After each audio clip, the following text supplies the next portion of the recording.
adunangi wengalo anagi sulen adunangi jakaso anagi sulen bujakon mangi dendan dunenga bujakon mangi dendan sambumbako waaye tey ji loolu lépp jóg na paye waaye tey ji loolu lépp dañ na fay lay lay lay lay lay lay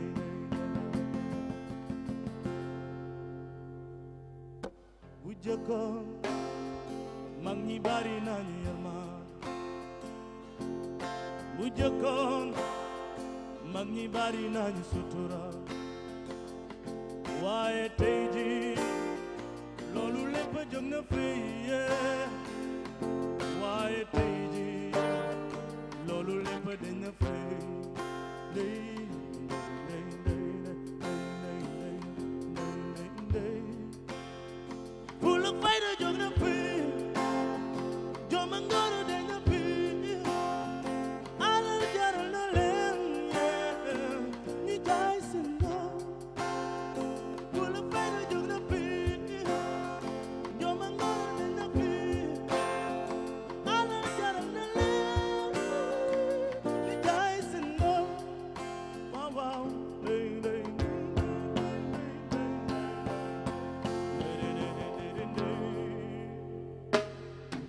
jëkkoon mag ñi bari nañu sutura bu jëkkoon mag ñi bari nañu ma Nicole bu njëkkoon jigéen daa daan solu yow bu jëkkoon góor yàlla daa daan takk ndigam waaye tey ji loolu lépp jóg na feye waaye tey ji les gens branchés waaye tey ji loolu lépp jóg na feye waaye tey ji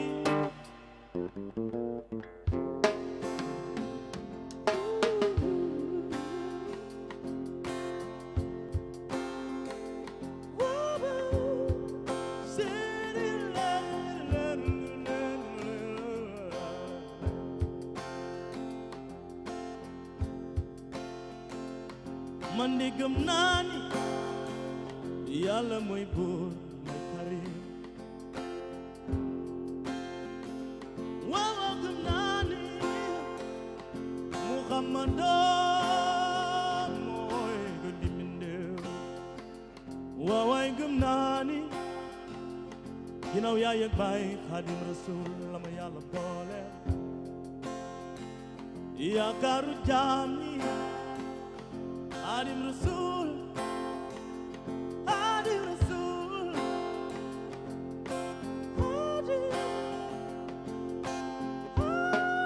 Xaadim Rasul yaakaaru jaam tele fay jëm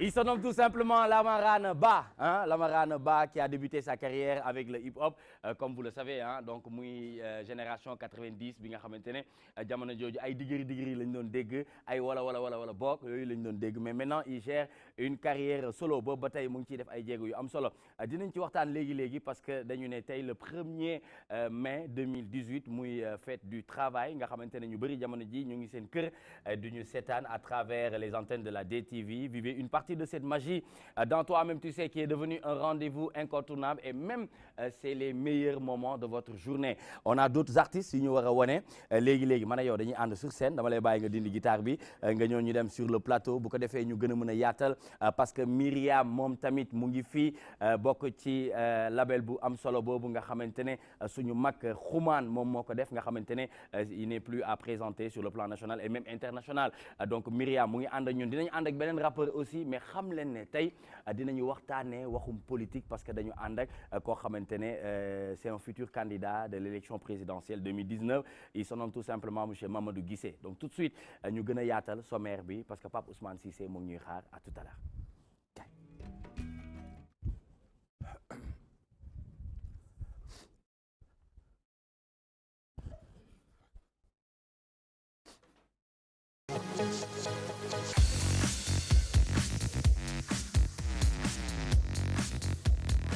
Voilà, très bien. Merci beaucoup de nous rester fidèles sur les antennes de la DTV. Vivez toujours toi-même, tu sais, le rendez-vous incontournable qui se déroule du lundi au vendredi 17h 19h ci bés bi gis ngeen ki ñu àndal muy Lamarane Ba mi nga xamante ne de son vrai nom muy chanteur di guitariste di auteur di compositeur def ay jéego yu am solo juddoo foofu ca Bignona nga xamante ne foofu ca Casamance donc mu tàmbali di chantonner depuis sa tendre enfance après des débuts dans le mouvement hip-hop et puis éventuellement il booste son talent et sa technique en embrassant un style acoustique aux influences multiples donc moom mooy suñu premier invité dinañ waxtaan ak moom léegi parce que daaneel na léegi morceau bu am solo boo xamante ne Mohamed Thiam gis na ci boppam bu baax a baax a baax mais li ñuy def rek mooy laaj Myriam mi nga xamante ne c'est notre star du jour que pensez-vous de Lama ah li nga xamante ne moom la daaneel léegi nii en tant que musicienne artiste chanteuse yëg-yëg bi nga am lan la ba pare noo déggee musique bi. Donc damay commencer di nuyu mbokku téléspectateurs yëpp. di nuyu mbokku invités yi di la nuyu Nicolas.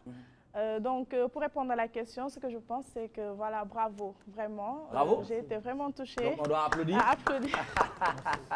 Il y a lieu d'applaudir donc j'ai été vraiment touchée vraiment bonne continuation et vous faites de la très bonne musique. Gis nga ci sa bopp. waaw gis naa ci sama bopp. mën nañu fi créer benn duo après tout à l'heure. Ouais pourquoi pas. pourquoi pas. voix bu suave ak voix bu bi nga xamante ne. dafay dem ci grave ak aigu.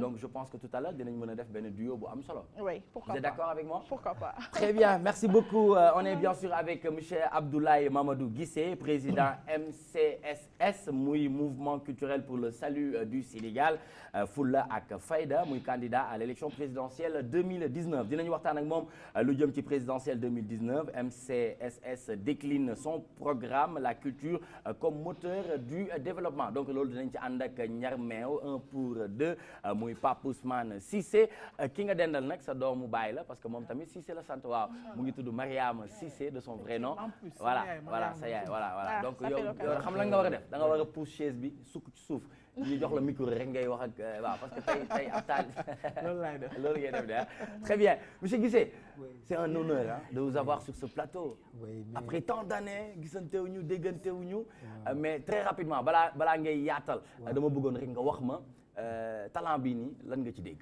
waaw li may njëkk d'abord mooy di sant yàlla. alhamdulilah di julli ci Yonent bi di sant samay ñaari waajur. di sant aussi sama sëriñ Mame Thierno Diouf Lambaye.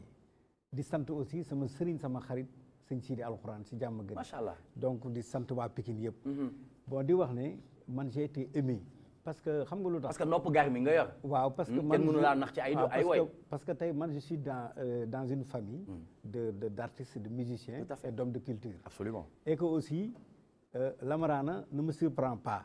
mais c'est plutôt Nicolas qui me surprend. Ah, comment ça? Waaw, parce que Lamarane, il a fait ses preuves quand même. D'accord. Donc, il est dans le landerneau culturel.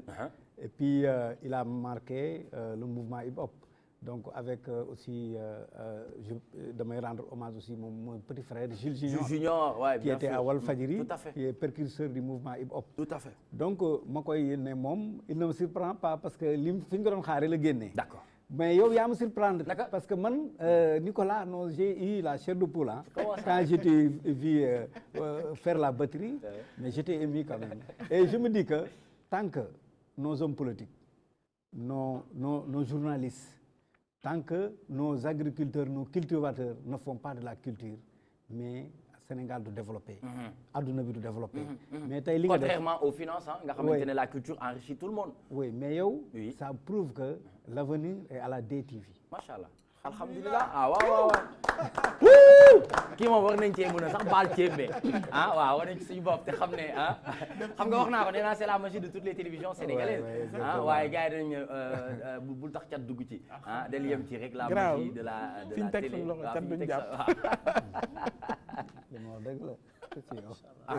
très bien Lama naka mu sant yàlla yaa ngi am jàmm waaw ça se passe nice toi-même tu sais waaw fii lay xewee waaw fii lay xewee de gis nga ci sa bopp waaw bu baax a baax li nga daaneel léegi la moo waral waaw jikko daa doon way rek bu jëkkoon mag ñi dañ daan dundee ngor sutura waaye tey ji loolu yëpp dem na genre yooyu foofu laa doon nekk quoi fan yi laa bind affaire boobu di woowaat nit ñi ci valeur waaw di woowaat nit ñi toujours ci jikko bokk respecté wante waaw fas jom liggéey puis sutura wante très bien surtout waaw d'accord cette migration quand on parle de la musique ñu gis ne da nga jóge ci hip hop ñëw ci acoustique yor sa guitare di mun defal say composition bopp ba mën a nekk au devant de la scène cette migration est-ce que mën nga ñu ko expliquer waaw au début du sax li ma jëloon comme job ma doon football après football xam nga daje mën a dugal bii nga wala ku mën séddale ay benn 10 yooyu Pape Ousmane kii boo leen bokkoon terrain dina neex numéro 10 laa woon quoi numéro 10 kii nag ailier bu baax la Pape Ousmane moo waraloon sax ma ñëw fii mais voilà dama daje benn groupe Rakajo Rap d'accord depuis mon enfance dama daan woyantu même bu may football damay woyantu ma daje groupe bi nag voilà ñu proposé ma woy ak ñoom ma testé benn affaire ñu nominé ko fii ak Hip Hop Awards voilà ma ne nag pourquoi pas ma essayer affaire bi dem voilà mais bi ma musique ak ñoom ba ci kanam tuuti d'accord football bi xawoon am problème tuuti parce que voilà dama concentré woon fii jël poids ma ne nag léegi la décision mooy def musique carrément ban musique nag laa war a def bëgg naa sama musique gën a ubbeeku c'était une musique urbaine hip hop waaw bëgg naa def benn musique ba keroog may génn àddina te je sais que ay 80 ans je pense pas ma def hip hop quoi bu ma taxawee magum jëm naan nii pas bu dof bi lañ may wax quoi bàyyil ma dem jàngi leneen ci laa demee jàngi guitare jàng solfège jàng woy voilà jàng woy dajeeg Dandan Diédhiou aussi voilà dajeeg Dandan Diédhiou ex-lead vocal de Lucas Band de Sédhiou de l'autre côté voilà ma dem mu ne ma tu m'intéresses sa voix ak yooyu noonu ma ne ko man it tu m'intéresses bëgg naa jàng suñu xeetu musique bi ci nag laa toog groupe am mu dalal ma jàng musique joolaay musique peul musique soose musique xeet yu bari quoi ay portugais morna yi style bu bari li Casamance ëmb daal d'accord jéem a jàng pour rythme yu am solo yu riche voilà pour jéem a vraiment nekkal fi sama musique parce que kenn ku ci nekk dafa am fi nga jóge waaw booy waneel li nga doon sa identité waaw boo wane leneen des fois d'accord mën na ne nag lu possible la quoi yëg-yëg la rek quoi mais man li ma bëgg mooy wane sama culture quoi wane tuuti sama culture parce que ay Touré Kunda jaar nañ fay Icas ay Fogni yàlla def na nag gars yi wàcc comme ñun la nouvelle génération ñëw nañ am possibilité di jouer instrument di woy ci làkk yu bari yooyu ce qui n'est pas du tout évident voilà pourquoi pas ñu te dañ koy làkk comme olof pourquoi pas ñu woy ko voilà wala des studios voilà ci laa lancé wu nii maa ngi taqale yaa ngi taqale dafa mel ni li ngay taqale mu ngi taqaloo de maa ngi jaxase Mohamed Thiam li muy taqale nii nekkul di taqaloo saay non maa ngi jaxase quoi non voix bi dafa ànd ak ndeysaan ah bon waaw il a sànq dafa nekkoon di ma kon naxuñu diggante mbaar mbëpp ak mbëfa rim ak jolli naxuñu non moom wayam am na ndeysaan am na ndeysaan te nag am na accam accam te loolu daf see am solo parce que musique tam ku koy déglu bëgg nga si jàng bëgg nga si yeewu bëgg nga si gindeeku man teema leen bàyyi am na dama uti ay collègues yu bees am na suñu àndandoo bi foog ñu tas ko tamit dafa commencé jaxasoo en tout cas day charmé moo tax tuñu nit ñi day charmé kan moom non waxal rek yow yeggali daane la waaw d'accord garaawul non da lay sandi xeet si wala nekk mais garaawul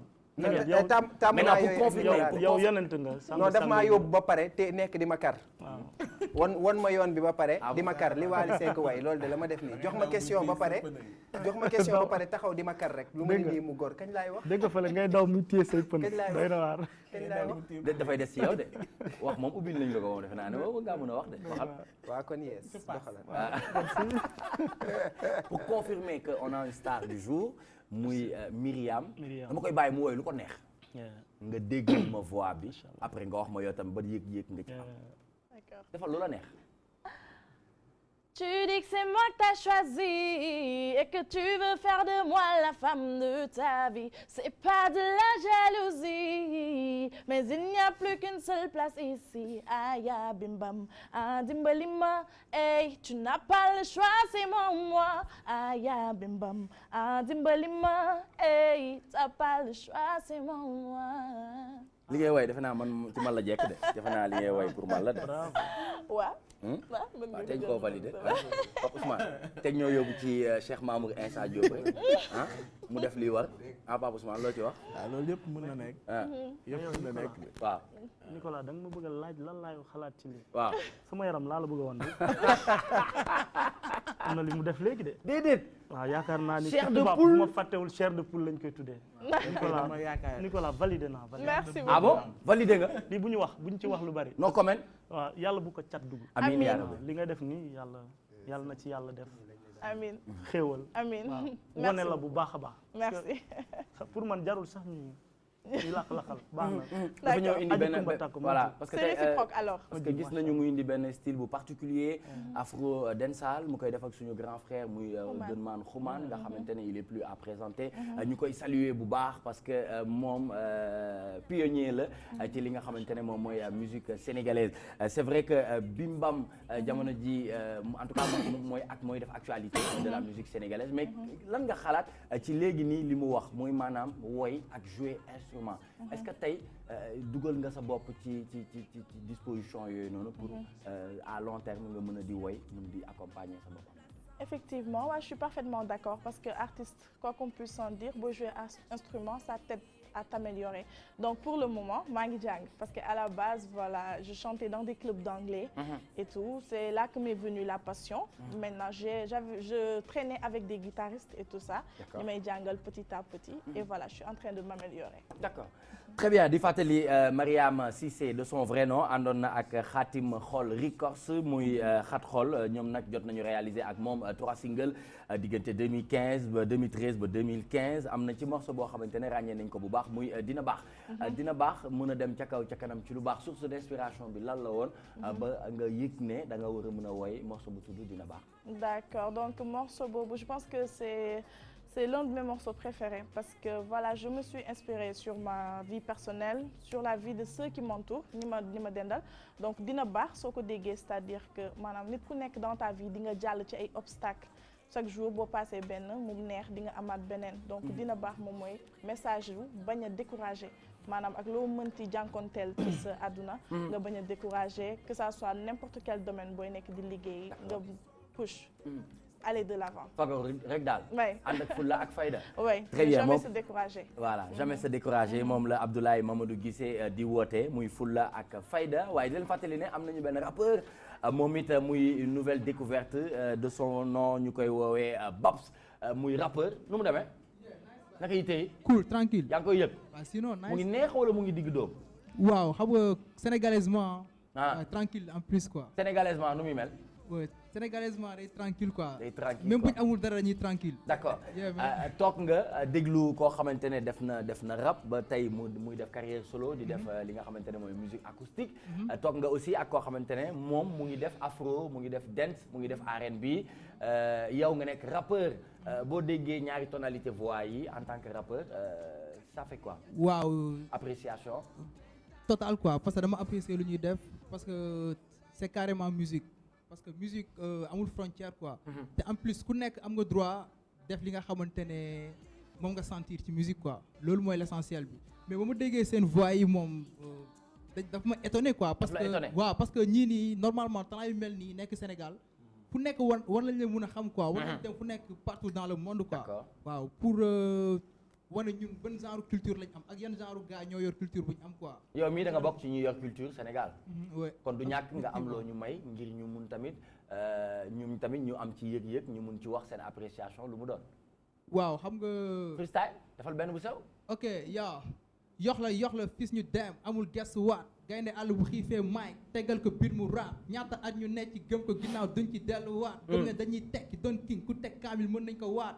fi ñëpp a gërëm nar a tëmb réeli la ñuy ñëw gindi waat dévaluer seen carrière créer beneen xeetu rap doon papa ci booy jël pété duma rat indice ba tërkis bit booy sama dëkkandoo ndróow makkenni fii noonu sommes pas égaux rakk ne ba nga dab ma déglu rek pour xam ma bu mu sa gis sa bopp bàyyi di ko tëkkale koccu baar ma fii géewu rap la foog nga ndëpp pour xam ma siiw nga am nga succès bul ma sa naagu ne yow la dootul yàgg léegi nga gis ma gëm na life bi xare la benn tal lu yàgg dëgg la booba tey ñu ngi neex ma no pain no gain man ak rab ba suba yeah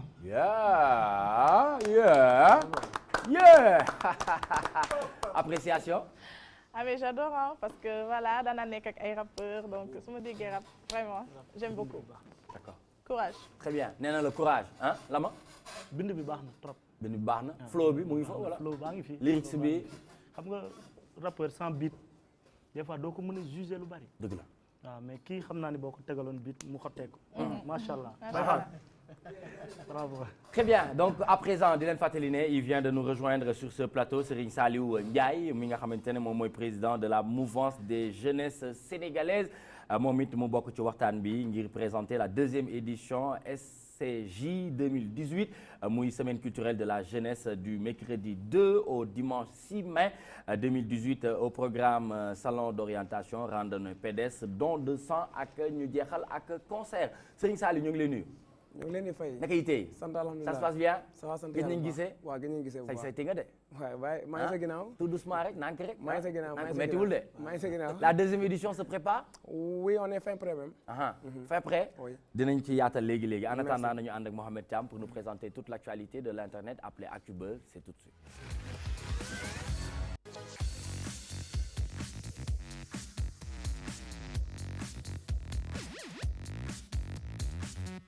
Si on se réfère à Yérim Post d'hier à aujourd'hui, tout ce que vous devez savoir sur le 1er mai, fête du travail, n'est-ce pas Mohamed?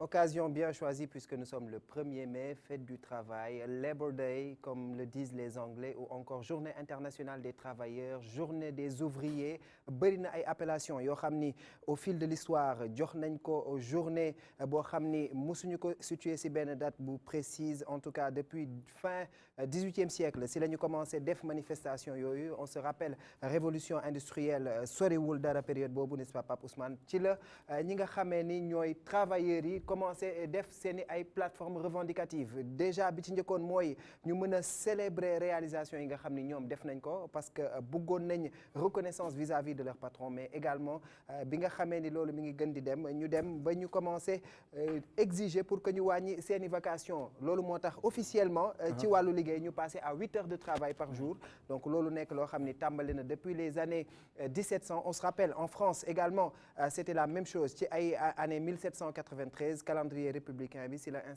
instauré ñetti jours yoo xam ne dañ ci célébrer travail côté New York pareil en Europe révolution industrielle bi nga xam ne mi ngi commencé en Angleterre également et progressivement dates yi di ute en fonction de continent bi dëkk bi wala travailleurs yi ni ñuy fonctionner ba finalement mu mujjee converger si 1er mai article bu gudd la boo xam ne mi ngi def historique bi yëpp mais ci tënk rek pour ñu xam ni fête du travail dafa nekk un long processus boo xam ni depuis 18e siècle bi nga xamee ni commencé nañu employer nit ñi ci champs yi surtout ñuy liggéey ci agriculture ñu commencé xeex di jàkkaarloo ak seeni ay patrons pour exiger de meilleures conditions de travail aujourd'hui c'est l'occasion de voir est-ce que les travailleurs sont respectés par leurs patrons et l'occasion est effectivement là aujourd'hui le 1er mai fête du travail.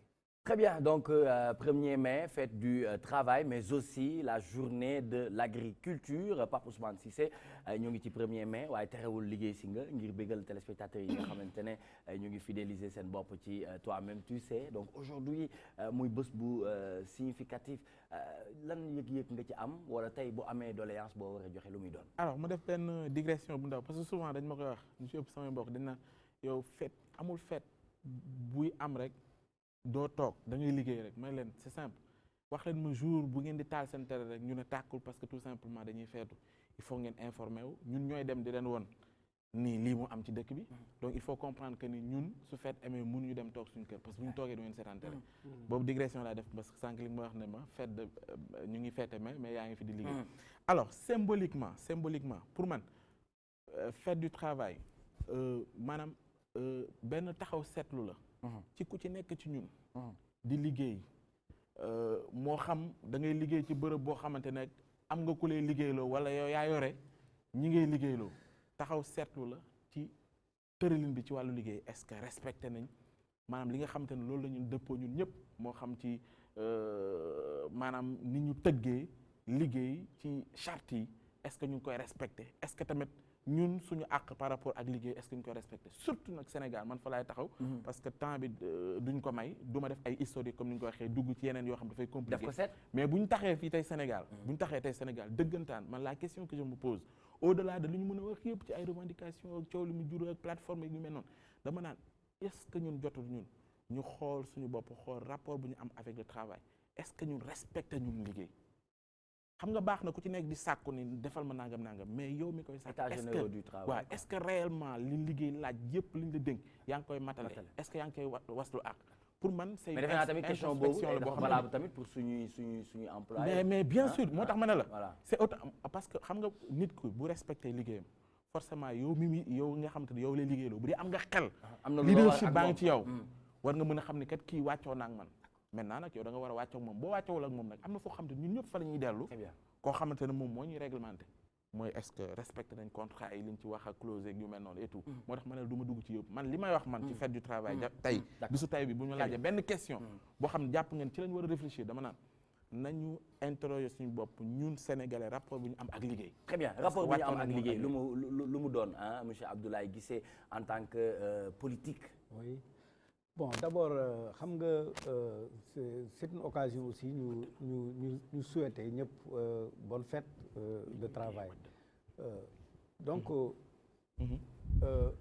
tey suñu rapport entre ñun ak liggéey jaamu yàlla la mooy premier aspect boo xam ne nit ñi dañ ko soog a xam nga tey si seen ngaar yi li ngay wax maanaam devoir bi entre employé c'est tout c'est résumé ko rek si jaamu yàlla ndax tey soo may fay ma lay liggéeyal war naa la liggéeyal ba nga kontaan su ma lay liggéeyal te yow fayoo ma ba ma kontaan mais jaamu yàlla amu fa donc rapport nit liggéey d'abord jaamu yàlla la li ko Serigne Touba waxee yàlla santaane ko àq bu rëy la te tey ma wax la am na société yu bëri xam nga lu téye seen freiner seen développement mooy joxuñu àq ñi leen di liggéeyal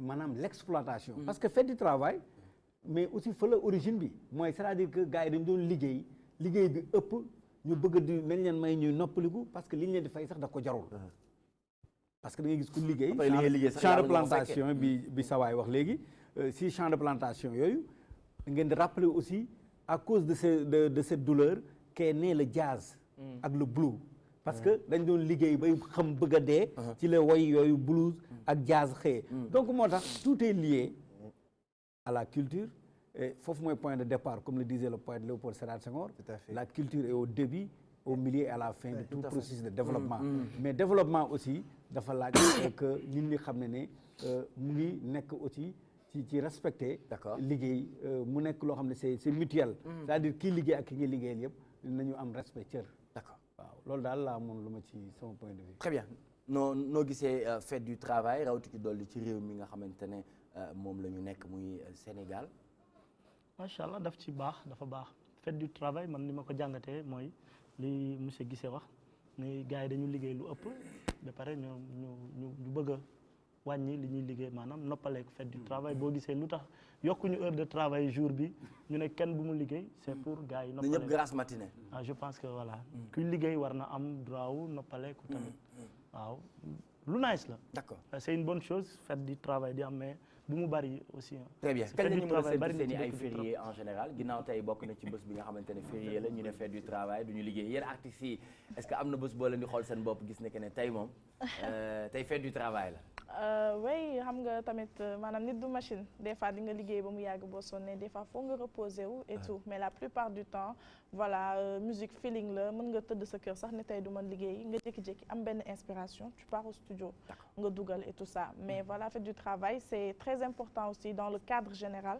parce que liggéey boo gis dafay am noppalu donc voilà c'est une très belle initiative et puis di encourager nit ñi ak ñu respecter seen liggéey voilà xam fi ñuy teg seen tànk parce que moom la ñu fi am. moom lañ fi am très bien Serigne Saliou est-ce que applicabilité bi c'est-à-dire faisabilité bi fii ci Sénégal est-ce que yaa ngi gis ne ci 1er mai bokk na ci lu ñuy jëmmal pour wane ne dëgg ñu ngi ci 1er mai. waaw ginnaaw loolu DJ Nicolas nga may ma rek ma nuyu ñi seetaan ak ñi ma bokkal plateau bi fii moom yaakaar naa ne sunu kër la. kon kay jaay biñ la gisee nuyoo nga. kon jeex na tout simplement pour wax ni fête du travail daanaka fi may tàmbalee mooy beral ak cant yéen ñiy liggéey ci média ndax ñëpp ngi toog seen i kër yéen ngeen di toog fii ci plateau bi. dëgg la comme ni ko sama grand waxee léegi Pape. su ma weesoo loolu jox cant gi dëggantaan ci ñi ñuy wax la jeunesse sénégalaise ndax tey jii suñu nee fête du travail li ci ëpp plus de 65% wu réew mi soo xoolee mooy en valeur absolue plus de 9 millions de jeunes. ñoo ko ŋànk réew mi Sénégal. donc suñu nee fête du travail ñoom ñoo ko gën a sax moom. ñoo ko gën a yellool. ndax ñoom ñooy majorité bi ñoom suñu amul woon suñu liggéeyul woon. yaakaaruma ne réew mi toll fii fu mu toll tey. donc pour man nag côté applicabilité bi. d'accord je pense que ni ñoo ngi ci yoon. waaye des na li ñu naan des na mooy que ni côté aspect réglementaire. aspect juridique aspect accompagnement. état bi côté syndicat yi nan lañ ci war a taxawoo ba nga xamante ni lu am solo lay nekk. njëriñ li muy joxe ëllëg dina baax ci Sénégal. pour man des na tuuti waaye ñoo ngi ci yoon bi. très bien merci beaucoup Serigne Saliou après Yérim Post mi doon ñu xamal ne d'hier à aujourd'hui tout ce que vous devez savoir sur le 1er mai muy fête du travail noonu la ñuy àndee ak Seneweb mu ñu xamal remise cahier de doléances la CDTS boude le président Macky. Confédération démocratique des travailleurs du Sénégal traditionnelle remise de cahier de doléances bi nga xam ni bokk na ci agenda bu Sénégal ci bu ñuy célébrer 1er mai chaque année CDTS ñoom dañoo jël décision ne dañuy boycotter remise boobu nee nañ du ñu dem ci cérémonie bi ki nga xam ni moom mooy seen secrétaire général Ibra Diouf ñoo ko bàyyi moom moo àddu wax ci suñu ay confrères yu Seneweb waxal ni tout simplement que jot nañu appelu ministère du travail pour ñu wax leen ñu ñëw jël ci seen i badge pour mun a ñëw fekkee cérémonie bi mais nee na ñoom année bi du ñu dem déposer seen i cahier de doléance tout simplement parce que jàpp nañ ni 2015 ba léegi ñu ngi déposer même cahier de doléance yooyu mais boobu ba léegi gisuñu benn yoon benn réaction bu satisfaisante boo xam ni dem na ci andi leen ay saafara ci doléance yooyu nga xam ni ñoom ñi ngi koy jébbale loolu moo tax ils ont tout bonnement pris la décision de ne pas répondre donc loolu itam nekk une information de taille parce que bari na ay réaction ci article bi yooyu xam ni ñi ngi wax ni il faudrait que les employeurs puissent revoir rapport yi nga xam ni moom la ñuy am ak les employés. très bien donc boobu ba tey gis nañu opposition bi nguur gi woo na leen mu am ñu ci boycotté bañ a wuyu ji ci woote dialogue bi tey ñu gis ne confédération bi di CDTS ñoom it ñoo ngi buddee woote bi nga xamante ne président de la république tàllal na leen ko loxo loo jàpp ne moom moo koy sabab en général lu ci ëpp. waaw bon man d'abord dama bëgg a préciser benn affaire mooy ñun suñu parti ñun musuñu am appel boo xam ne président de la république voté na ko te demuñu. d'accord bokk leen ci ñii dul wuyu. non ñun 16 vide duñ ko def. très bien parce que du suñu option parce que dañoo bëgg changer li fi nekk te bu ñu bëggee changer li fi nekk il faut ñu toog fi ñuy naseeg fi ñuy nocc mun a défendre le peuple sénégalais. tout à fait moo tax man sama démarche ak sama démarche parti mooy fekke léegi nag mun nga fekke ñu écarter la. comment. mais mooy li fi am tey processus électoral bi ba nu mu aboutir ni loi sur le parrainage mais loolu yëpp dañoo woo opposition bi ñu ñëw bu wuy si mais ñu décider def leen neex xam nga loolu aussi parce que yaa am majorité nga ne majorité mécanique la loolu maanaam dafa mel ni rek nga war sa askan benn deuxièmement tey waa CDS li ñu def mais je pense que li mu def syndicat yëpp ñoo ko waroon def xam nga lu tax parce que du boycott lii du boycott présenter cahier de doléance mais Nicolas chaque année ñu présenter même cahier waa ji day jël cahier yi teg ko ci taabalam dem yoonam mais loolu yow sa bopp tey jii sa directeur télé bi bu la doon def loolu dootoo ñëw di ko jox di ko naan je veux faire cette émission wala bay émission parce que nit dafa laaj da nga war a am indicateur de performance mooy lan mooy indil nañ la ay doléance ne nañu lii la ñu ñoom liggéeykat yi lii la ñu naqarulu mais li ñu lay naqarulu lii yow da ngay jëw nga liggéey nga traité ko mais doo ñëw man bi ma demee ba dégg ñu ne première dame moo réglé problème xale yi jàng école te première dame ah loolu est-ce que du waxu mbedd. ah non mais bu doon waxu mbedd la moom mu weddi ko wala président de la république weddi ko. non mais xam nga ne président kenn du fal président. xaaral ma wax la kenn du waaw. fal président de la république. sa jabar di dogal parce que sa jabar kenn falu ko sa jabar du institution. la première dame. mais jàpp nga ne sa jabar moo am rôle bu essentiel rôle boo xamante ni kenn amu ko ci yow. ku dul moom non dëgg ma wax la xam nga moo tax may rejoindre Sonko. parce que quand Sonko dit que kenn waratu fi falu te amoo ñaari jabar ñetti jabar. mais loolu dina permettre benn jabar du décider ci naan moom mooy décider à la place de son mari. mais non mais est-ce que décider la est-ce que du lu ñuy waxtaan la parce que jabar joo xamante ne fekkee na. yu bëri décider moom mu boot la. xam nga man Nicolas xam nga lu gën a metti Sénégalais yi. xam nga lu gën a metti Sénégalais yi. su dee yow sa jabar dem na bay décider. waaw xale yi toog presque 1 an jànguñu chaque année ñu sauver année bi. te du ñu sauver l'école sénégalaise. d'accord école sénégalaise xam leen ne ba léegi l'école est en sursis. donc année blanche yi qui se succèdent et ne se ressemblent pas. tey ñu yow suba teel ñëw ba presque mois de juin ñëw na. d'accord ñu soog a ne dañuy sauver année bi. très bien par la baguette magique de la première dame.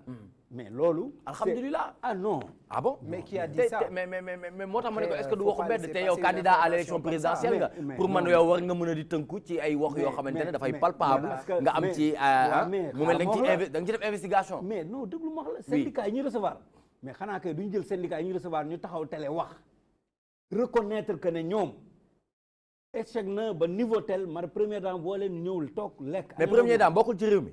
ah mais non mais Nicolas xam nga est-ce que xam nga ne non déglu rek ma wax la. yow rek laay déglu nga boo jëlee premier ministre. oui muy chef du gouvernement. waaw est-ce que xam nga benn affaire xam nga da nga ne élection au présidentielle. mooy moo tax ma am réaction bi xam nga lu tax parce que je me dis que ministère des finances moom mi yore budget Sénégal. nga xam ne tey jii ministre des finances économie et finance moo xam ndax Nicolas mi nañ ko jëndal yére veste wala costume. xëy na si budget bi moom moo mën a déterminer ndax syndicat yi li ñuy laaj war nañ leen ko jox wala waruñ leen ko jox. d'accord mais donc c'est à lui de proposer au président de la République la faisabilité d'une telle offre wala d'une telle demande. mais bu ñu demee ba première dame yorul ministère des finances. yorul intérieur yorul économie. bëgg a décider si portefeuille ministériel benn ministre mais c'est quoi ça. mais c'est du n'importe quoi. C'est la première femme sénégalaise n'oubliez pas. C'est la première dame du Sénégal. Ça veut dire oui mais xam nga tey Abdoulaye Guissé oui ma dañuy waxtaan rek xam nga tey am na loo xamante ne yaa ngi koy waxtaanee soxna si nga xëy ëllëg si fekk nga amoon beneen xalaat nga xëy ëllëg si indi beneen xalaat parce que tout simplement mooy li ñu naan njegenaay bi dina la conseiller léegi nag njegenaay boobu noonu ñun mën nañ jàpp ne mën na nekk soxna si conseiller la yedd la ne la tey ngaa bàyyi xel tey ngaa gestu tey ngaa parce que yàgg nañu gis président de la république bëgg taxawal dara moom ay kilifa yu jug ñaan ko njekk mu bàyyi te pourtant ñooñu duñu ay président mais Pape Ousmane comportement wu CDTS bi buddee appelu son excellence yow noo ko gisee ci li muy wax sànq ci jàng bi balaa may ñëw foofu daf may inspiré benn waxu Thomas Sankara muy wax ni l'école nouvelle l'enseignant nouveau concourt à forger wala à formater des patriotes et non des apatrides. D'accord. maanaam ci olof mooy école bu bees jàngalekat bu bees daf ñuy yóbbu ñu tàggat maanaam ñoo xamante ne ñu bëgg seen réew ren de vrais patriotes mais pas ay apatrides apatrides boo ko dégg mooy ñoo xamante ne amu benn réew bu leen amul nationalité. donc lu mel noonu tey pour man réflexion la boo xam ne dañ koy teg ci table bi ça va au-delà c'est plus profond que ni ñuy xalaat première dame jàpp na ci nangam on parle d'une école d'un système boo xam ne depuis des années mu ngi ci ay jafe-jafe pour man c'est vrai qu'on écrit sauver l'année ñu ngi koy wax mais en réalité Nicolas boo bàyyee xel ci quantum horaire bi chaque année du mat muy indi échec yi ngay gis c'est-à-dire bu ñu ko jël ci benn xam nga ki nekk seconde ñuy teq ci ay heure mu ñëw première également noonu terminal forcément lakk lu mu am seconde tam matal mais cumul boobu mooy mais bu ci àndee bañ a jàng tamit day gën a jafe de parce que man mun naa mais c'est extraordinaire parce que muy am li nga wax noonu dëgg bu wér la Nicolas am nga répétiteur wala ngay def ay gis nga li nga wax ni day dëgg bu wér gis nga moo tax ma ne am na élèves yu ko essayé def benn masse wane dañu war a jàngi pour man fondamentalement su dee li ñuy wax dëgg la ci ñun def nañ expérience bi mooy à un moment donné boo xam xaaruñu suñu professeur dañ daan dem former ay groupe loolu ku nekk jaar na ci mu jaral la ko nga dem ci matière bi di ko seeti di ko wër mu jaral la ko mais malheureusement tey portable bi dugg ci école nouvelle technologie bu dugg ci école ak yeneen yoo xam ne dafa am c'est-à-dire Nicolas suñu réew dafa toll foo xam ne lépp kenn mënu ko léegi waxtuñu Instagram léegi Telegram mais c'est extraordinaire tout ce qui se passe dans ce pays c'est-à-dire soo koy xalaat ci suñu jeunesse bi muy wax nii. Très bien. 9 millions yi c'est important. D'accord. mais ñi ci conscient naan la ñan la ñu jàpp ne ñooy seen modèle xam nga c'est autant de questions yoo xam ne war nañu ko teg. Très bien. maintenant pour ñëw ci li nga wax ma daaneel ci. waaw symboliquement. mën nañoo discuter ci est-ce que ànd nañ ci li ñu def wala déet symboliquement mais pour man boo xoolee li ci biir ak argument yi ñu jox jar na ko mais qui est le plus informé du pays. c'est lui c'est le président de la président République. Macky Sall avant muy nekk président amul fu mu jaar. waaw ñi mu xamee réew mi man de néew na ko ko xamee. gëwuma ne sax nit xam na. la ñu koy yóbbul ci ay doléances wallaahi xam na lu ci nekk dossier fa mu toll. billaay wallaay. ah mais bu Très ñu bien. bëggee nag yegg ci. d'accord soxla Myriam très rapidement rek dama bëggoon nga wax ma naka nga gisee évolution politique sénégalaise bi moo xam ci wàllum pouvoir ba ci wàllum opposition yow en tant que citoyen naka nga gisee taxawaayu politique ci réew mi. D'accord, donc je vois qu'il y a des hauts et des bas. Maintenant d'habitude des fois population bi li ñuy gën a ñaxtu moom mooy des fois mën na am candidat yi avant d'être élu mën nañ indi yenn argument wala quelque chose yoo xam ne ni peut-être bu ñu demee ba nekk au top du accomplir wu. Donc voilà des fois loolu la population bi di ñaxtu loolu laa si retenir maintenant nag je pense que vote dina tax ku nekk di nga xam fan nga jëm ku nekk di nga xam lan nga analyser au cours de l'année ak fan la sa direction politique jëm et tout ça. Très bien. Et pour clore Mohamed ce chapitre. Pour clore ñu constater que tout simplement 1er mai bi dafa tombé ak ay relations yu houleuses am entre le gouvernement ak ñu bëri ñi nga xam ne ñi ngi nekk ci fonction publique. On parlait hier encore des problèmes au niveau du secteur de l'éducation nationale donc ñëpp ñi nga xam ni ñooy enseignants yi gis nañu waa G6 seen taxawaay ak yeneen syndicalistes yi nga xam ne ñi ngi nekk ci enseignement bi donc mu nekk ay problèmes yoo xam ni tombé ak jour boo xam ni travailleurs yi ñoom itam ñi ngi def seen ay revendications donc fonction publique am mouvement d'humeur yu bëri yoo xam ne ñi ngi koy amal un peu partout sur le territoire yi ñi ngi def ay marches ñi ngi def ay conférences de presse di exprimer wu jàpp ne daal cin buy baax la. voilà donc actuellement c'est très chaud te li tax mu war a mën a tax état bi taxaw ci mooy année sociale le président de la République décrété année 2018 bi donc suñ siy commémorer fête du travail ce serait l'occasion idéale pour que ñu mën a dem dans la concertation mën a mettre les différents acteurs pour que ñu mën a aller vers des solutions. Merci beaucoup pour ces deux informations de taille ñu àndoon ak Yerim Post àndoon aussi ak Seneweb. Nous allons à présent rentrer dans le vif du sujet pour parler de la présidentielle 2019. MCSS décline son programme la culture comme moteur du développement ñu ànd ceeg monsieur Abdoulaye Mamadou Guissé mi nga xamante ne moom mooy président mouvement culturel pour le salut du Sénégal fulla ak fayda ma bëggoon rek nga wax ñu sa cursus sa jaar-jaar ba yegg si tey di laaj nguur ci élection présidentielle 2019. voilà maa ngi lay remercier bon loolu dem ci am plaisir mbégte parce que d'abord li may définir sama bopp mooy dama nekk un enfant de la banlieue maa ngi juddu Pikine laa juddoo laa màggee laa yaroo laa jàngee donc bu ma jàngee bon ba moment boobu amul lycée donc ma mujjee eggali sama jàng lycée Blaise Diagne bokk ci mouvement étudiant yi bon bi année blanche di am boobu fekk na maa ngi lycée 88 maa ngi lycée Blaise Diagne ak ñoom Chaka Joul ak ñooñu et que fi ma gën a commencé bëgg politique mooy bi Soppi journal la Soppi créé Ablaye Wade créé ko journal numéro 2 waaw deuxième livraison je pense que dama bindoon un poème qui s'appelait Wade fils d'un démocrate poème boobu ñoom ñu publier ko ci loolu président Wade recevoir ma Rida Thionk ci cabinet am ne ma du courage mais mosuma militer ci parti politique léegi bi loolu di dem ma continuer ba am sam bac dem université après dem en France def étude en ingénierie culturelle donc même sama master en ingénierie culturelle ñibbisi liggéey ak les Américains dans des programmes yoo xam ne qui sont destinés à la culture et au développement. D'accord. Donc bi ma paree ci loolu ma nekk ma am diplôme en comptabilité ci nag laa créé OMART le muy ONG l'Observatoire de la musique et des arts du Sénégal.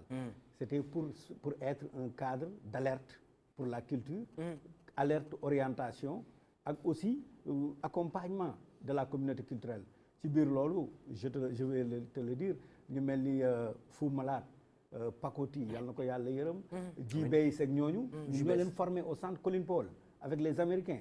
J'ai amené aussi pas mal dans le cadre des échanges culturels ñu mel ni ay Gerard Sheldon politologue américain, Hedy Harris écrivain américain ak Dynamax l'ambassadeur de bi nga xam ne Zulu la nekk américain bon ak pas mal d'autres hommes de culture yoo xam ne même la venue de Mandela, je lui ai serré la main parce que aussi ça faisait partie de mes rapports avec la culture. D'accord. Bon, bi loolu weesoo en 2012 je n'ai jamais fait de la politique ba 2012 bi président Abdoulaye Wade wàccee il a créé le mouvement culturel pour le salut du Sénégal.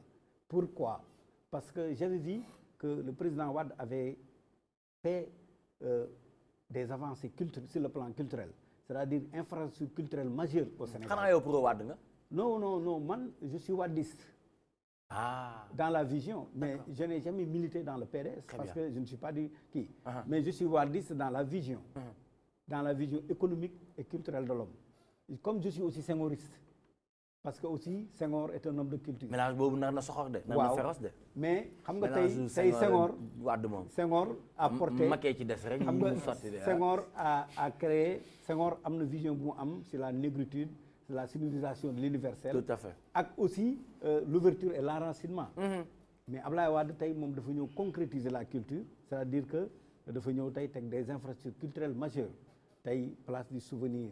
Le grand théâtre tey nga xam ne ñëpp moom la ñuy sagoo ci ginnaaw grand théâtre am na le musée des civilisations noires qui a été une émanation de Léopold Sédar Senghor. Les 7 merveilles nga xam ne Abdoulaye Wade da ko créé pour que Sénégal mel ni comme la Grèce antique tey ak le monument de la Renaissance qui au-delà du monument est un centre culturel universitaire. D'accord. Tey boo fa duggee ci biir da nga xam ne xam-xam mun nga fa am. Dëgg la mun nga fa gis lu ne. Mais léegi imaginez des acquis. ñu dem ba BSDA Abdoulaye Wade dindi bureau bi def ko muy société avec la loi du 20 janvier 2008 léegi tey boo seetloo société la. et j'en profite pour féliciter Ngoné Ndour. madame Ngoné Ndour. parce que xam nga lu tax. Aziz Dia. man au départ. mais grand bi ci parcours am la nekk wala. waaw parcours bi laay bon wax. waaye wi ma kaay ma wax la li muy wax nii yëpp bokk la dara 2019 tey 2019. waaw daaneel la foofu ñu bàyyi nga daaneel foofu. donc may féliciter Ngoné Ndour. ndax tey gis nañ def na effort.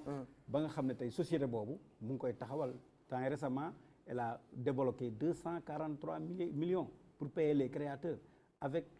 Dans toutes les régions du Sénégal def na ay. avec un soutien de l'État. non bon je ne crois pas encore. mais attendez nguur nag jox na SODAV lu toll 1 milliard. mais 1 milliard yi defal ndànk. waaw mais yooyu balaa gars yi dem songu nguur. waaw mais yooyu boo dugg na dañ koy def songu. gars yi waaw mais da nga koy rafetlu tamit yooyu. waaw non dama koy rafetlu léegi su loolu weesoo parcours boobu man bi ma duggee ci politique mooy bi ma créé le mouvement culturel pour le salut du Sénégal. Pape Ousmane muy parti politique. D'accord. léegi bi ma ko créé en 2013 laa ko créé am récépissé bi 2014 ma dem élection locale dans les 14 régions du Sénégal ma présenté candidat am 96 conseils municipaux. nga ne sans alliance ànduma kenn xam nga lu tax dew ma am alliance. non déglul ma léegi xam nga lu tax dew ma alliance. parce que moment boobu maa ngi woon dans le front patriotique pour la défense de la République. FPDR. pour FPDR de Maître Wade. pour libérer Karim Wade bi ma demee ba 2014 élection yi jot waa PDS ne dañuy demal seen bopp ne duñu ànd ak ñun te pourtant ñun ñoo ànd ak ñoom xeex ba Karim sax génn fii. D'accord. Léegi ñun bi ko defee man ma jël sama destinée en main dem élection locale avec mon parti. ma am 96 conseillers dans les 14 régions. am 5 conseils municipaux à Pikine sama départ fi ma dëkk. D'accord. te loolu maa ngi pare élection yi ci benn weer. bon bi loolu pare waaw loolu bi loolu pare ñu dem créer Manko Wattu Sénégal ma bokk ci jóge Manko Wattu Sénégal parce que là aussi peut-être ni ñu doon défendre. mooy suñu xarit bi Manko Wattu Sénégal. waaw Wattu Ousmane Faye. Ousmane Faye. non parce que ñaari Manko am. non du boobu. ok Manko Wattu Sénégal yow bu Khalifa ngay wax. voilà non Manko Wattu c'est l'opposition en général bokkul ak bële. mais xaroon na ba après am na ay Manko taxawu. waaw parce que amoon na ay taxawu ak yeesal. Manko waaw yeesal Sénégal. waaw mais man Manko taxawu Manko Sénégal bu original bi. ci laa bokk bi nga xam ne Abdoulaye Wade da ko créé. ay ñoom Malick Gakou gars yi bokk ci. très bien bon léegi nag je pense que ñu jëm ci élection présidentielle. mais man je pense que. mais tëb nga législative bi loo ci am taxawaay nga ci amoon. non législative dem naa législative bi. ànd ak Mbooloo Wade. mais Mbooloo Wade waaw bu Farba Senghor ak bon non Mbooloo Wade dem naa parce que ñun ñaari parti ñoo créé Mbooloo Wade muy sëñ Cheikhouna Mbacké ak man ñoo def coalition bi mais bi ñu demee ba démarrer coalition bi bi ma gisee vision ñi nga xam ne ñoom laa àndaloon du vision pour am def opposition ñun ñaari parti yi créé coalition bi dañu mujj arrêté. moo tax Maadu mooy bu doyee du vision wu ñu mën a def opposition mooy ni da nga njortoon ñi ñenn njortoon ni dañ leen financé. waaw dama njortoon ne ñoom non c'est que du njortu sax ñun dañ ko demoon bu gisal suñu bopp. dañ leen financé gis ne Farba Senghor. daf doon liggéey pour Macky Sall. d'accord alors que ñun loolu taxu ñu jóg. parce que dañu ne mbooloo Wade mooy ñi nga xam ne ils ont la même vision que li Wade vision bi Wade am. kon yow dëggal nga li Clédor Sène waxoon. ci audio bi effectivement Clédor Sène li mu waxoon man je suis en phase parce que Clédor man ak moom échangé nañ ci. waxtaan nañ ci ma ne ko mais écoute man du ma nekk si coalition boo xam ne c'est financé par le palais. du ma ci nekk. et j'ai pris mon courage parce que nit. da ngay ñeme boo nekkee ci erreur nga reconnaître ni lii da nga juum. alors lu tax nga bëgg bokk ci jogante 2019 bi. mais lan moo ko motivé. mais parce que d'abord je suis sénégalais. wala su dee du ma sénégalais ñu ne ma doo sénégalais. su dee dafa am ñoo xam ne ñoom ñoo war a nekk candidat koo ma la diis xam nga lu mu mel damay dégg yenn saa yi ñu naan Sénégal ku jóg woy mais non loolu du àdduna xam nga tey muy woy muy dem présidentiel am na ce qu'on appelle les systèmes Sénégal xam nga lu ko mën a lu ko mës a diriger les systèmes mooy boo jëlee Senghor ba tey ba Macky Sall ñi jiite Sénégal ñëpp si système bi lañ jógee mooy ñi nga xam ne tey ci nguuru Ablaye Wade ci nguuru Senghor dañ ne woon jël seen doom yi dem jàngale wala lii dem jóge ëlbatiku jël kenn si ñoom kooku ñëw présenté Sénégalais yi votel kooku ñu jógati kooku indi keneen ba tey Macky Sall. Macky c'est un pur produit du système. léegi nag mais yow yaa ngi ci système bi. mais moi je n'ai jamais été du système. qu'est-ce que vous appelez système. le système mooy ñooñu ma lay wax. d'accord xam nga lan laay tuddee système. xam nga tey est-ce que mos nga gis Ousmane Cissé mi Pape Ousmane Cissé. waaw. xëy bés présenté wu candidature Sénégal yi xool ne Pape Ousmane musul nekk ministre musul nekk député musul gérer dara ci Sénégal ñëw présenté candidature Sénégal yi voté ko. musoo ko gis. waaw mais xam nga lu tax waaw mais état tamit dafa am ay réalité il faut xam-xam nga am background def am jaar ci état pour ñu mun la wóolu ne kat li nga yóotu nii xëy na am nga xam-xam bi. waaw mais xëy na tamit moo tax ñenn ñi ñu bàyyi ñu mel ni ma mënu gisee jugee fee rek ñu xamuñ yan capacité nga am est-ce que am nga compétence yi est-ce que am nga li ñuy wax naan le vécu pour ñu lay jox yenn station yi. est-ce que taxe nga mais Lula bu Brésil. waaw lan la. Lula da Silva. waaw lan la lu mu doon liggéey. lan la mus na nekk ci état. ouvrier la woon non. ouvrier la. Lula musul liggéey ci état. xam nga état du c'est pas l'homme politique. L'État, c'est l'administration. Est-ce que nous avons sauvé le Sénégal depuis des années avec nos médiocres politiciens? C'est que nous, on a une administration... Et vous osez dire médiocres politiciens? Ah, mais si. Comment ça? Mais parce qu'ils ont tous échoué. Mais non, je t'ai dit dans le domaine de la culture que Wade a réussi là où personne n'a réussi. Mais moom day réussir lii keneen réussir lee keneen réussir Sénégal mu nekk un tout. Non mais Nicolas. Est-ce que aujourd'hui dire des médiocres est-ce que yow loolu di nga ci génn yow en tant que politique. Ah mais non parce que je ne veux pas faire comme eux. C'est-à-dire que man dama gis ne ñoom ce qu'ils sont en train de faire mais baaxul de promettre les Sénégalais duñ ko def. di dénk leen alalu réew mi ñu jël alalu réew mi yóbbu ko. dafa am fii lu ñu fi promettre defuñu ko. mais du jeex. 500 tey journée du travail. tey 1er mai la fête du travail. on nous avait promis 500 000 emplois. waaw mais ñu ngi ci gàbbi on est à 300 et quelques. waay mais te mandat am jeexagul. on nous parle de DER. mandat bi DER fi mu ne nii bu ñu ko taxawalee xëy na peut-être. ak yenn ci ay projets yoo xam ne ñu fas yéene financer jeunes yu mel ni.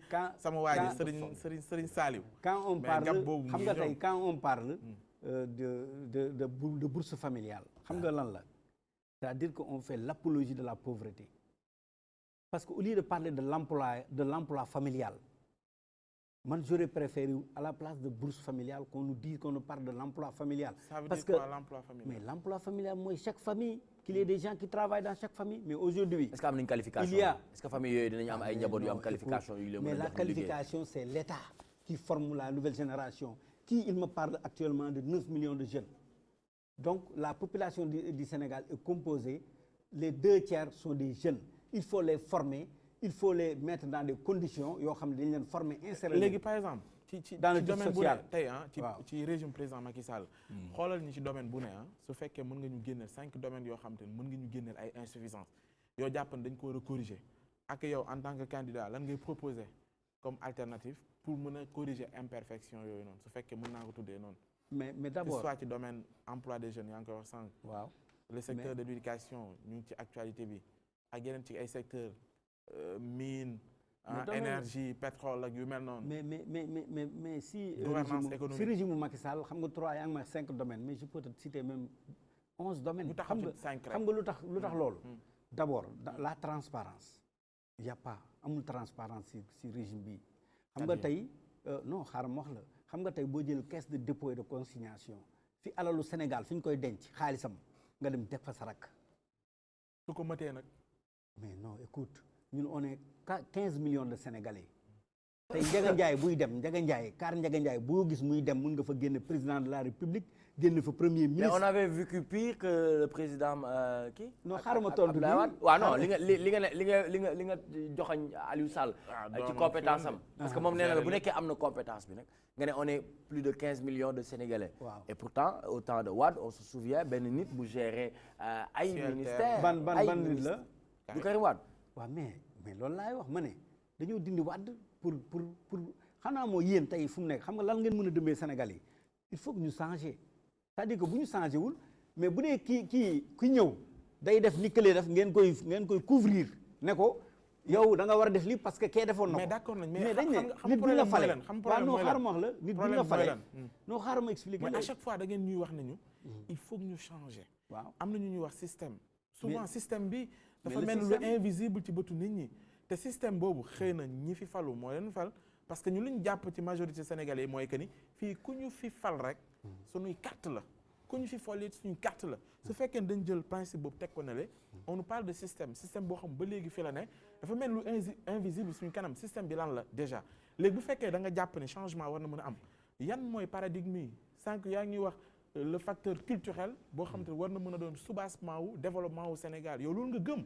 loolu ngay véhiculer pour ñun man sama projet de société waaw tegal ñu ko ñu xam lan la. man sama projet de société mun na mooy pallier manquement yëpp.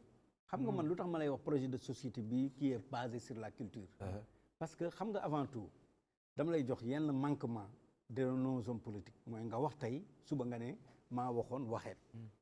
on l'a vu avec Macky Sall on l'a vu avec Wade. n'est-ce pas xam nga tey bu dee tey yow yaa ngi jëfandikoo ci sa li nga xam ne moom nga moom mooy sa caada sa culture mooy li nga xam ne tey moom nga ci duwaale xam nga réalité culturelle dafa am xam-xam ci li ngay lekk li ngay naan loolu yëpp dafa am loo xam ne lan mooy définition culture parce que souvent bu ñu ko waxee Sénégal dañuy jàpp rek mooy divertissement foo beeg yu mel noonu culture déedéet culture xam nga culture lan la koom gis nga culture du fecc ak woy fecc ak woy loolu dara xam nga loolu lan la. wala as pàcc la ci culture. waaw pàcc la xam nga lu tax ma wax la loolu. gis nga jamonoy maam yi gis nga mbay bu ñuy mbay. période des moussons. xam nga ndax xam ngeen ko. bu ñuy bay. dañuy woy di bay. dañuy fecc di bay. bu récolte bi jotee ñu récolter dund bu bëri ceeb lépp bu am mais bu ñuy réglé nga xam ne lii mooy nga xam ne li ñu dundee li ñu def seen biir yi. ak lu ñu assurer seen avenir ëllëg ci la ñuy woo woykat yi ñu woy woo mbër yi ñu bëre mais tey yaa ngi dem stade amitié. waaw ñuy tëgg combat 100 millions 200 millions nga dem Pikine mar baa nga fa xiif baa nga fa la faim tu sais y a un triangle de la faim tey boo demee Fouta mooy suñu dëkk ñun xiif baa nga fa nga dem banlieue bi xiif baa nga fa nga dem Diourbel. ay prémices de faim la ñu wax. waaw non prémices non koy gàttandu ci ay programme non xam nga déjà loolu échec la fu ñu demee wax prémisse dans un programme que l'on appelle programme Sénégal émergent boo gisee ay prémices su xiif mais kon kay léegi vous me rejoignez. lan moo positif ci plan Sénégal émergent lan moo ci positif avant Mohamed Thiam di ñëw ak yow. bon xam nga man j'ai dit que programme chaque jour c'est pas le tey on a vu le NEPAD ak yooyu mais PSE quand vous lisez le PSE vous dites que lii buñ ko defee mais Sénégal day dem suñ ko defee. donc vous êtes d'accord pour le programme. mais tey non je suis d'accord man je suis de même je peux même vous dire que man je suis un partisan du PSE mais le PSE malheureusement que l'applicabilité mais ça laisse à désirer xam nga lu mel tey Nicolas. tu fais cette émission yow nga koy def xam nga concept émission bi dama la koy jox parce que ci ngay gën a comprendre. mais tey bu ñu jëloon benn nit indi ko. mu ñëw def émission bi def ko nu ko yow ni nga koy defee biaisé ko mais ay sax dina dox ci bopp bi. waaw déglu ma TMC bi. man je dirais que c'est une bonne émission. Merci. dans ce concept bi parce que y a des échanges il y a des sommités de la culture qui sont là et ça me rassure man daf ma kontaan sax bi ma ñëwee wax naa ko Ousmane heureusement mi gisee les hommes et femmes de culture parce que man lii laa gëm booy wax politique wax ko ak ñi nga xam ne ñoom ñooy développer réew mi. ñii la d'accord léegi tey bu ñu indee keneen teg ko sa place mu def émission mais je peux être contre le présentateur. Mais je dis que c'est une bonne émission. Très bien. Et c'est comme le PSE, moi je définis le PSE comme étant un excellent programme. Mais dans l'applicabilité, mais il pêche. Il pêche. Defuñu ko nu mu waree parce que les grandes lignes du PSE qui est mi nga xam ne transparence moo ko kii ak kii la bonne gestion de nos ressources. Sobre et vertueuse. Yooyu yëpp xam nga amatul ndax boo jëlee alalu réew mi jox ko sa rakk. jël ministère yi ministre conseil yëpp nga jox ko sa waa kër sa njaboot ah ñu ne déet nga dem ambassade yi nga ethniciser li gën a bon ethniciser la république que ce soit la police que ce soit l'armée il y a que des halpulaar et des séeréer mais je dis que nous allons et des halpulaar nous allons mais vers la fin de la république. Très bien. mais monsieur Guissé. oui ce fusil d'épaule bii nga ñu andil mooy la culture. waaw nga bëgg ko utiliser yow. comme vecteur de développement pour le Sénégal. Est-ce que sénégalais lambda bi comprendre na exactement lan mooy culture boobu ak dans quelle mesure est-ce que cette culture-là pourrait constituer un levier buy porter le développement du Sénégal loolu laa bëgg nga njëkk ma si tontu. waaw loolu dama la ciy wax lu simple. waaw xam nga man damay jël départ si Cheikh Anta Diop. Cheikh Anta dafa mës a wax ne bi mu présenté pour candidature présidentielle dañ ne ko Cheikh Anta nan ngay changer réew mi mu ne ko par la culture ñu ne ko naka mu ne tey jii xam nga lu ñu freiné boobu médecin bi ingénieur bi docteur kii bi lu mu tuddati carreleur bi wala maçon bi wala architecte bi mu ngi liggéeyee ci làkku tubaab bi wala ci làkku américain bi wala ci làkku allemand bi alors que Cheikh Anta nee na tey boo seetloo dëkk yi développé ci àdduna bi yëpp muy Chine muy Arabie Saoudite muy Inde xam nga dëkk yooyu lan la ñu rawee àdduna bi lépp lu ñu def seen langue lañ ko defee langue maternelle làkk bi nga namp bi nga juddoo gis nga tey jii bu dee docteur nga li nga jàng médecine nga jàng ko sa làkk bi nga namp yow bés bu dee da nga dem ba benn moment da ngay def ay lu ñuy wax découverte da ngay génn da nga mën a opérer da nga mën a ne lii de garab bi maa ko créé mu faj lii tey nee nañu cancer kenn mënu ko faj ñu ne def nga découverte ba gis ne cancer lii moo koy faj parce que xam nga lu tax parce que langue bi la mais bu dee yow yaa ngi wax benn làkk bi nga nàmp di xalaatu tubaab mais chaque jour du nekk en phase. loolu mooy culture xam nga dimension culturelle lan la mooy sa environnement d'abord gis nga agriculture élevage yooyu yëpp dafa am lu ko sous-tendre tey baykat bi culture am la mën a sukkandiku pour mbayam avancer. kii bi lu mu tuddati nappkat bi sàmmkat bi xanaa xamoon nappkat bi ak sàmmkat bi yëpp gisoo sàmmkat yi boo seetloo dañuy am ay bant yu ñuy téye affaire yooyu mais c'est lié à leur culture léegi pour terminer y a ce qu'on appelle kii nu ñu koy waxee làkk xam nga université am na lu ñuy wax faculté xam nga tey mënoo soo dem benn université fii Sénégal nga dégg ñu ne faculté wolof faculté séeréer faculté pulaar wala mandeng amu fa ay faculté kii ngay dégg ñu naan la juridique wala kii mais nu ñuy def ba yegg ca d'accord mais doucement dafa am question relance bu Mohamed daaneel foofu Mohamed am na question relance s'il vous plaît donc faculté yooyu tey même au niveau de l'université li ñu def ba yegg fa moom naa la wax c'est-à-dire que du ñu tëb rek yegg foofu tey Google am na Google wolof mais Google dafa war a am séeréer tukulóor Haalpulaar su ko defee ñun on maîtrise dañuy maîtriser te loolu mooy véhiculer gis nga li véhiculer la culture li véhiculer le développement c'est d'abord la maîtrise de l'outil de développement tey gis nga mais li nga doon wax léegi nii ci fac lettre par exemple fac lettre linguistique dañ fay jàng li nga doon wax léegi nii wolof séeréer français non amu fa fan lañ fay jàngee séeréer. amul wolof amu fa ñooy français lan lañ fay ay jàng allemand anglais italien la ñuy làkk. waaw mais lettres yi linguistique waaw léegi lan nga bëggoon ñu jàng ñuy jàng joolaa jàng séeréer xam nga man lu ma bëggoon xam nga lu ma bëggoon. waaw mooy primaire. ñu jël fac lettres par exemple def ci la xam nga jardin d'enfant. waaw xam nga man lu ma bëggoon. mooy tey je exclure ma nga am sa doom mu jàng français jardin d'enfant mais xale cerveau am xale mun na nekk jardin nga jàngal ko làkkam moom. jàngal ko moom comme tey sama doom di Haalpulaar mu jàng pulaar ci biir jardin di def initiation yeneen langue yëpp alphabet yeneen langue yëpp di ko jàng su jógee jardin d'enfant dem primaire muy continuer di jàng langue yi bu dem na noonu lay def ba mag parce que langue bi mu nàmp moom. d'accord boobu la gën a maîtriser mais monsieur Guissé xam nga li ngay wax nii. c'est depuis le temps de Cheikh Anta Diop. waaw déggoon nañ fi ay réflexion wu Senghor wala ay vision wam wala ay slogan wam. mais ci Sénégal état d'urgence bi mu nekk nii nga xam ne ay nit ñi ngi nekk Fongolemi bëgg a faju mënuñu faju ay nit di yéeg si ay charrette pour dem uti fu ñu accoucher di matu si yoon bi. ay nit di xiif du ñu am lu ñu lekk actuellement. Dans le pays des gens ñi ngi dund malnutrition ñi ngi dund famine xiif amuñu lu ñu lekk ci état d'urgence boobu dëkk bi nekk ndax xalaat nga ni Sénégal ci stratégie bi nga ñuy yóbbu nii mën nañ am temps wu def fi refonte boobu ba nit ñi mën a orienter suñu développement jaarale ko ci culture boobu ci état d'urgence bi ñu nekk nii mais parce que tu es un homme pressé yow tu es un homme pressé on ne développe pas dans la précipitation développement xam nga Senghor da doon wax ne organisation méthode ak discipline ak patience xam nga lu tax gis nga waxuma la mais yow ban année la ñu am indépendance 1960. waaw mais 1960 bi ñuy am indépendance sunu maam yi dégguñu français tubaab bi dafa ñëw indi français jàngal leen ko force 1960 ak léegi ñaata année la man je te parle non 1960 ñi ngi làkk français. 1960 ñi ngi génn ci colonisation. époque colonialiste bi les français avaient installé la langue française au Sénégal mais français bi ñu koy jàngee léegi.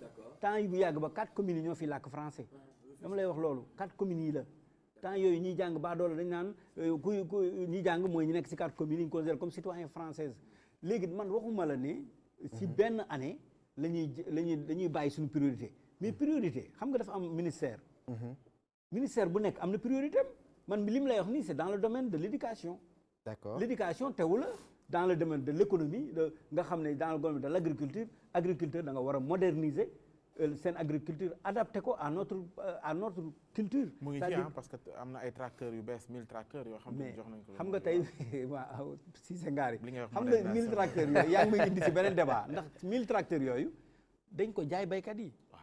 32 millions mais waaw loolu ñu jëndee 10 millions ñu ne la boo joxee 1 million am ko loolu baax na je donne juste un exemple ba pare étaler leen ko je dis bien étaler leen ko de telle sorte que du métti ci ñoom ngay fay nànk ñaata lañ leen ko joxee tracteurs yi non quel que soit le prix non je te dis je te demande waaw non quel que soit le prix mais wax ñu rek fii kañ mënoo laajte nag fii moom gars yi ñooy laajte yow non dama ne ko moom dafa ne vous avez une idée non allez-y 32 millions lañ ko joxee baykat yi. D'accord. te tracteurs yi en Inde jaru fa sax 2 millions. D'accord. mais donc bu wax subvention amu fa bu doon am subvention xam nga lan lay demee. mooy tracteurs yi indi nañ ko. 32 millions lañ leen ko joxee ñaata lañ ko ñoom échange bi. Inde 2 millions lañ waaw mais non transaction bi entre cultivateurs yi ak état bi waaw. am nga fu ñu ko jëndee. nga ne. non monsieur Guissé mënuñu jënd tracteur bu jar 32 millions Inde ñëw buy jar 2 millions Inde ñëw di ko jaayee suñuy baykat 32 millions.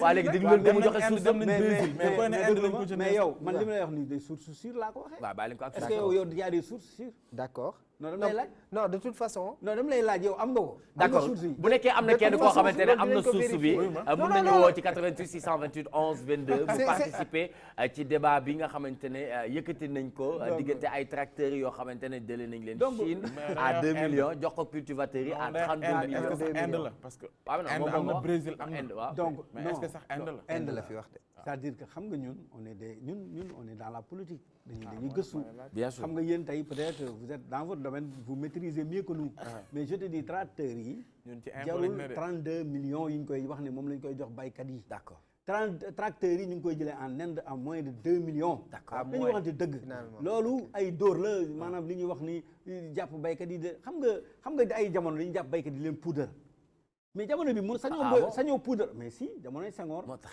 jamonoy Senghor baykat dañ leen kon loolu moo taxoon baykat yi foo leen xool ñu weex comme poudre bi la. xam nga bay léegi dem nañ ci état boo xam ne dañ leen di saupoudrage la mooy am dem jëlee ay affaire ne bon voilà on vous vend dañ leen ko subventionné comme lu sama mon ami Mohamed moom xam nga il se reste emporté par xam nga gars yi ils jouent sur l'émotion des gens mais baykat yi may nañ leen ay tracteurs yoo xam ne ñu ngi ko jëndee may nañ leen ko presque parce que 1 million rek lañ leen wax nañ leen ko fay. mais yow loolu lañ ko jëndee indi ko ñu ko jëndee yomb na aussi 1 million ñu jaay la ko nga fay 2 millions. monsieur Guissé musuma wax loolu. non waaw non d'accord. moi je suis dans le factuel mooy ñu ne dañoo war a moderniser suñu agriculture. parce que c'est un levier essentiel.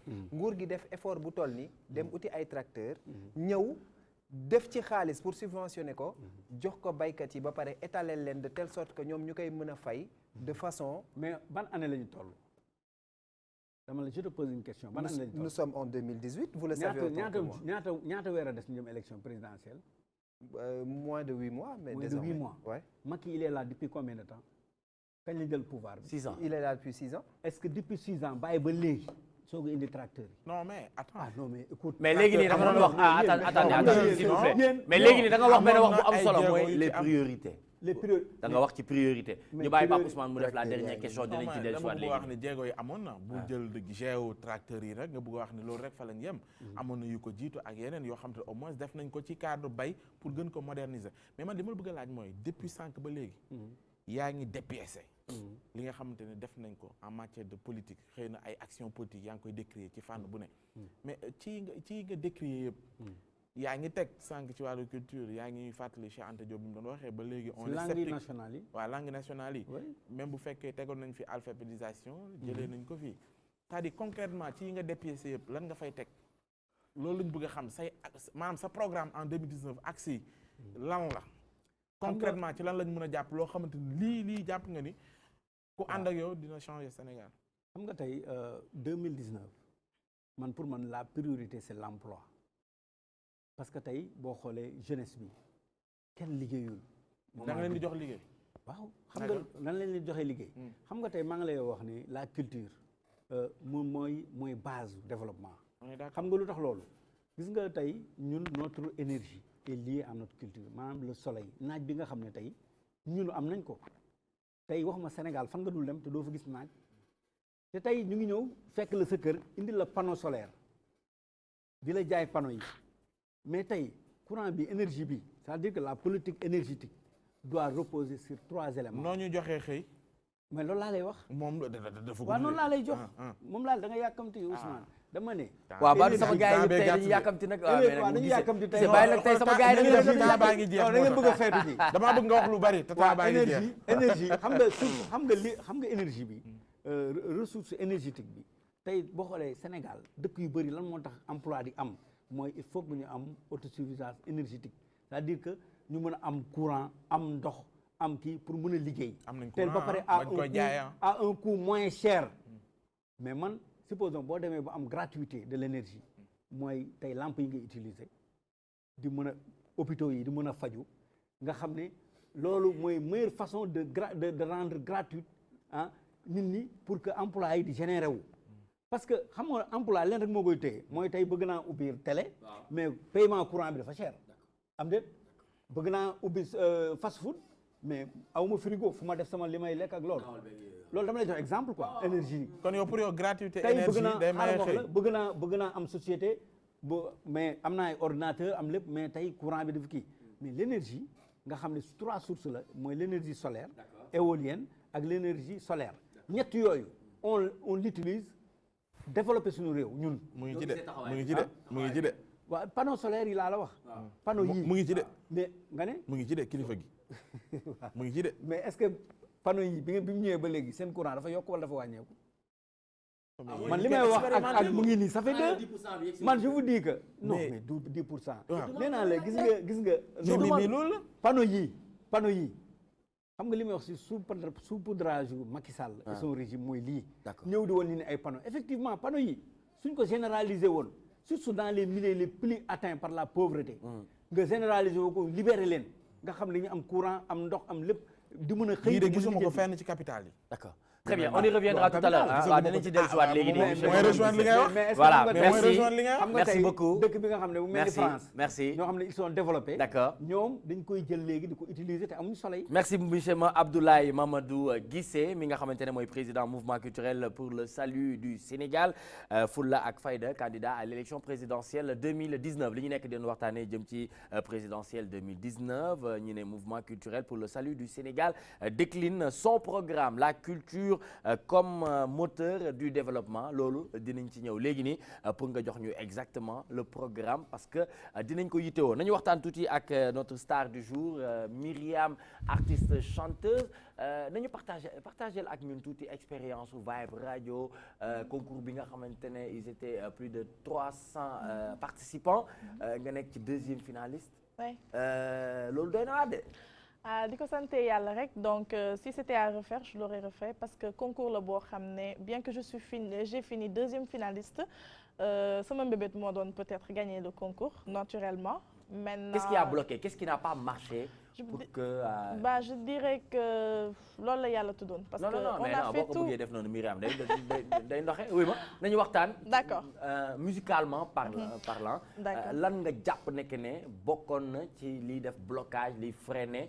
pour nga nekk deuxième finaliste ak yan atu wala lan nga seetlu ci ki nga xamante ne moom moo gagné concours bi. d'accord donc xam nga concours bu ñu nee concours on parle de jury.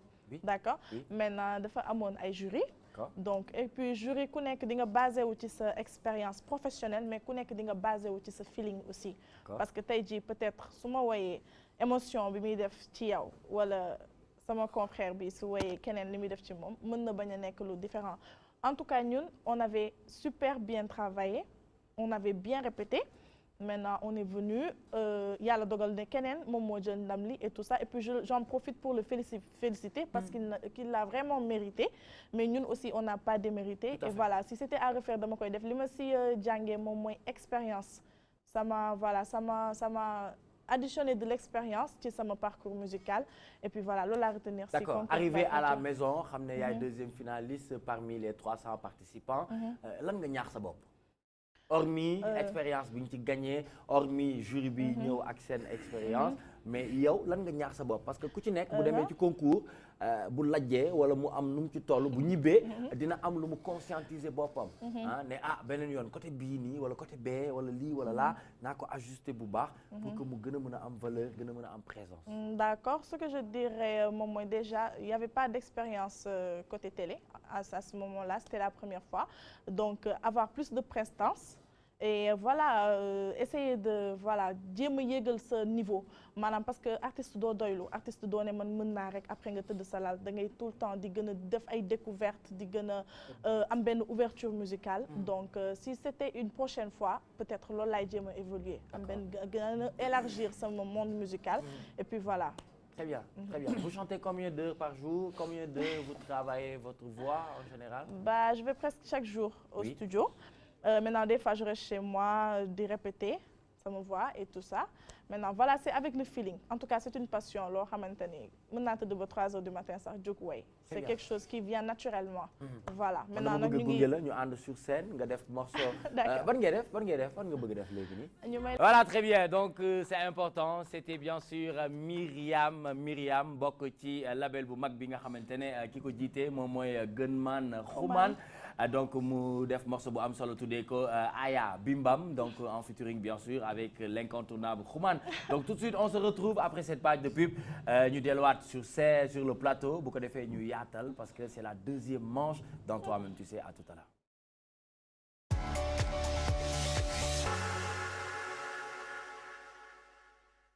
Mouvance des jeunesses sénégalaises MJS et Events Today présente la deuxième édition de la semaine culturelle de la jeunesse sous le thème jeunesse et éducation pour le développement du Sénégal. ñu ne mercredi 2 mai lay tàmbali visite pédagogique au parc Hann de Dakar à l'aéroport international AIBD aux sphères ministérielles et du parc industriel de Diamniadio. Le jeudi 3 mai salon d'orientation en partenariat avec la Fédération des étudiants managers du Sénégal FEM à la place de la Nation. Vendredi 4 mai, visite au siège du train express régional. Samedi 5 mai, journée don de son de la jeunesse en partenariat avec la Prosfarm 2018. Dimanche 6 mai, randonnée pédestre en jumelage avec celle de collectif des clubs de randonnée pédestre Gueule Tapée Fass Koloba. De 18h à 22h, concert d'intégration à la place de la Nation. Bu ko kenn wuute.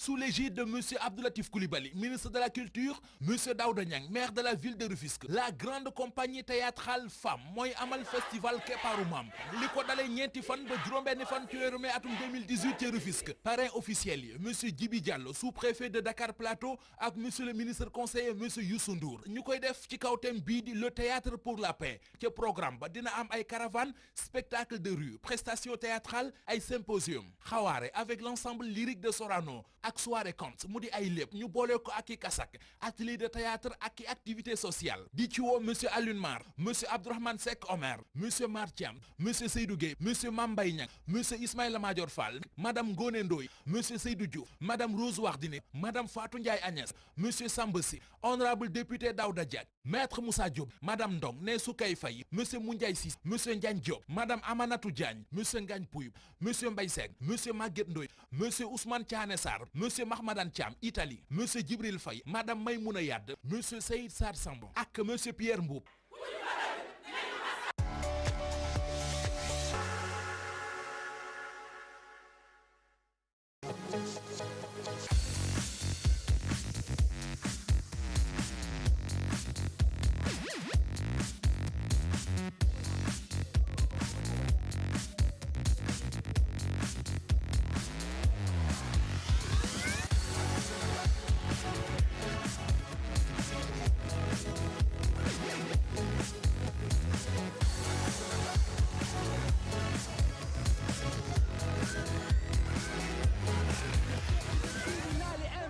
Bentali for life,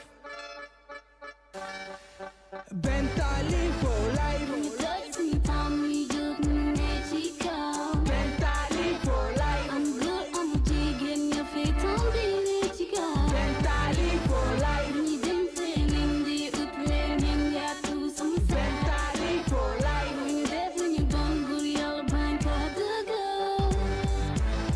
Don domu quartier bi yaga fer ci suñu nekkin lu ngay gis ci ñun mooy suñu yar ak suñu teggin. I love my city, Bentali is my building. moo ñu def lu ñu doon góor dëgg ñeme hustling. Bentali for life say dooma lay màggal bu desoon tiñu ñu sànni taan be xam-xam bu ñu nandal Babs bi I represent my city.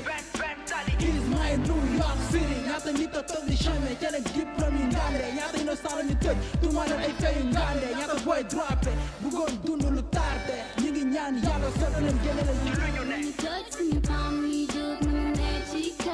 Bentali for life. I'm good, I'm digging your feet on the chica. Bentali for life. Ni dem feeling the utraining ya to some. Bentali for life. Ni def lu ñu doon gurial banka daga.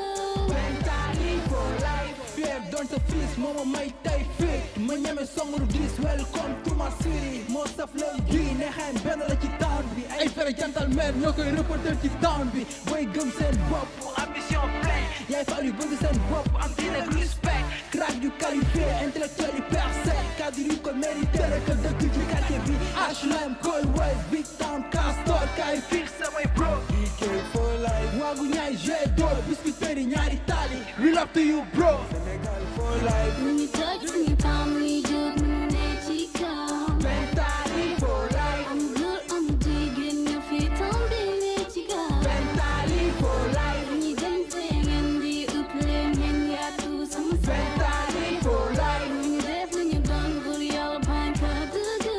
Bentali for life. amul problème. You got music. Shout out my man Guest Shot, aka Bandy Flow. My man Dams, Aliou Ablay, Suleiman, Lajob Jibril, Dablix, Crazy on the beat. Shout out to Sister Shoe. One love for everybody.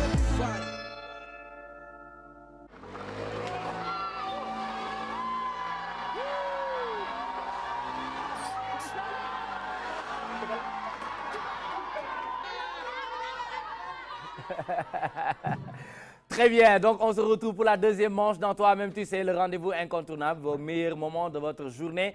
Et bonne fête à tous les travailleurs, où que vous soyez dans le monde entier. Encore une fois, nous vous souhaitons une excellente fête du travail. Donc ñu ngi leen di ñaanal wér ak wérle, xaalis bu bëri, ngeen ànd ak yokkute, njaboot bi barkeel, ñi ci amagul jëkkër sunu borom may leen jëkkër, ñi ci amagul jabar sunu borom may leen ay soxna. Ndax bi Myriam dugg see ci studio bi ba tey may ko jàmm benn yoon.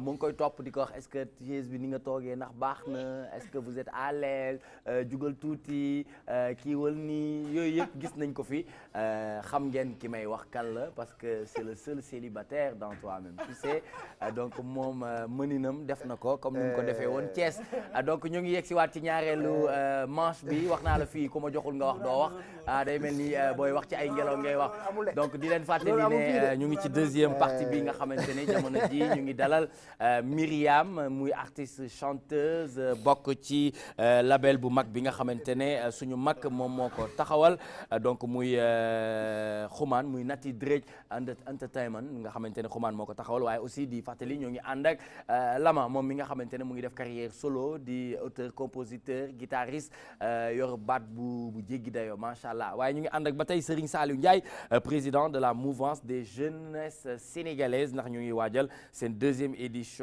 2018 muy semaine culturelle de la jeunesse à partir du mercredi 2 au dimanche 6 mai donc programme bi dina am salon d'orientation randonnée pédestre don de sang ak un grand concert inchallah Myriam tout à l'heure daaneel nga ginnaaw balaa Babs di jël morceau Bimbam mu nekk morceau boo xamante ne ça fait la une jamono jii nii parce que nit ñi bëgg nañ ko rawati ci dolli vidéo bi donc composition arrangement yi da nga ko def wala nga ci liggéey ak Nati Dre. D'accord donc loolu dama si profiter di shout out waa Nati Dre yëpp parce que man ak Xuman moom moo bind son bi il a écrit Aya Bimbam donc j'ai interprété yàgg naa mën a bind waxoo ñu lu bees.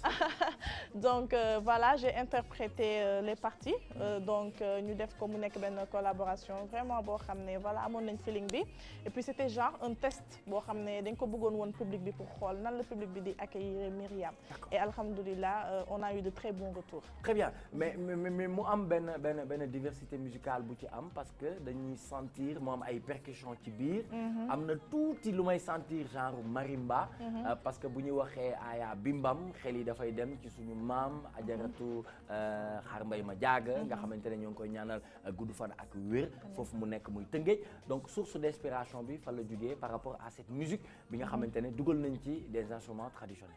D'accord donc maanaam c'était juste pour garder le côté traditionnel et le côté voilà li nga xam ne maanaam yóbbu loo xam ne yow loolu nga moom parce que boo gisee son bi on l'a écrit en français mais pour garder benn touche boo xamante ne si tey jii Aya Bimbam foo ko dégg si àdduna xam ne Sénégal la jógee donc loolu moo tax ñu bind son bi en français parce que feeling bu ñu amoon la et tout ça donc maintenant ñu bàyyi si Aya Bimbam bi pour que les gens puissent s'identifier aussi à leur culture et tout maintenant quant à instrumental bi on a fait aussi exprès parce que da ngay sentir dance au reggae bi mais da ngay sentir aussi marimba dañ ci def ay percussions on a vraiment joué avec voilà ay bàkk yu doy waar donc on a vraiment joué avec sax fekk ay sabar yooyu wala mbalax noonu waaw damay jéem rek waaw d'accord dégg naa Mermo sabar yi doon mujj tas yëpp ci génération boo gëstoo seen ma ci biir waaw non déedéet dañ naan boo déggee wooy xamal ne yaa fa jaar waaw dëgg la parce que mooy li ñu moom mooy li ñu am à la base balaa ngay dem di wuti leneen nañu njëkkee gëstu si li ñu moom ba pare donc loolu moom moo tax ñu defee noonu son bi bongo yi tamit dégg nañ ko ci biir waaw lépp a ngi ci biir daal ñambaat na mais kan moo def arrangement bi arrangement bi suñu beatmaker bi ñu woowee Zoom maintenant beat bi ça a été fait en collaboration entre Zoom et Passa Beats oui Passa plus Playa ñoom ñoo ko def ñoom ñoo defar instrumental bi d'accord très bien donc aujourd'hui naka ngay définir musique bi ngay def ci li ban orientation lañ la yóbbu ci la sénégalais yi wala fans yi war a mën a xaar d'accord Myriam mën nañu ko xaar fépp parce que voilà je suis une personne très passionnée te voilà je ne veux pas être fermée musicalement je veux vraiment être ouverte Myriam yaakaar nga taasu on ne sait jamais Myriam mën na xëy taasu. dama bëgg rek nga tegal ma fa dara rek ma xool. ah rëgg gigi te dëgg cak cak gigi te dëgg rëgg gigi te dëgg cak cak gigi te dëgg. donc d'accord. rëgg gigi te dëgg cak cak gigi te dëgg. d'accord rëgg gigi te dëgg donc bàyyi ma bàyyi ko ba pare. rëgg gigi te dëgg cak cak gigi te dëgg man fii man maay wax wuy ma lama wuy ma fii man maay posé question du yoon waaw. man la bëgg a wax dama remarqué. Myriam da nga jàpp ne nguuru président Macky Sall. ce que j'ai mais loolay doxal réew. li ma see bëri mooy Myriam fi mu ne dafa toll si jàng. d'accord maanaam parce que musique jàng la. d'accord te bu ma demee ba di ko tari dama bëgg mu mokk. ba nga xam ne ñëpp dañuy naan ok. non non te ñëppay wax ok sax incha allah ci jàng traditionnel bi ci la ñu moom. li ma bëgg a wax mooy sànq ba léegi yéen ñi yéen a ngi toppatoo Myriam te mu ngi leen di dagg quoi waa ji na leen bàyyi parce que benn soxna si lañ ci am moom rek lañ fi am comme soxna. d'accord muy Mariama nag gars yi war ko teral. waaw ñoo ngi koy teral muy xëccal ko sees Mouhamad nag. waaw Mouhamad buy teralaate nga bàyyi ko muy teralaate. da nga di gan rek nii lañ dëkkee ak moom. monsieur Cissé buy teralaate nga bàyyi ko mais boobu ba léegi ñu teral Cissé ñi ñemeewul teraat kii 1 pour 2 la. kii ñemeewul classe boobu laay bañ quoi.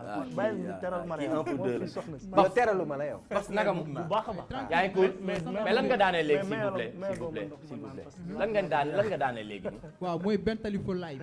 benn tali. benn tali life kon yow benn tali nga dëkk. si benn tali laa dëgg. fan nga dëkk ci benn tali. man maa ngi dëgg benn tali usine benn tali ci côté garage Guédiawaye bi quoi. fa laa dëgg. côté garage Guédiawaye nga dëkk. d'accord kon benn tali nga delloo njukkal. waaw benn tali parce que rap day baax ñi xam where you come from fan nga jugee. parce que hip hop soo koy def da nga war a am identité. nga wane fan mooy sa quartier. pour nga mun a am base fan mooy sa side quoi. fan mooy sa side quoi voilà noonu la demee pour nga mun a am base quoi. loolu mooy base hip hop. d'accord parce que mënoo ci dugg nii saa nga am base quoi. loolu da lay handicap ci lu bari quoi surtout ci hip hop. d'accord donc looloo tax ñu ne balaa ñuy def dara dañuy commencer sunu quartier. booy sunu quartier. wax ku bind pardon. ku bind morceau bi. sooy man maa ko bind. yow yaa ko bind. waaw d'accord ku def beat bi. beat bi studio Yunkat lañ ko defaree Yunkat musique. Yunkat musique très bien yow bi nga commencé rap ak léegi ça fait combien de temps. oui parce que hip hop bi nekk naa ci ça fait longtemps quoi mais ba ma décidé ne damay def musique. officiellement quoi officiellement loolu c'est en 2016. 2016 waaw nekkul lu yàgg trop.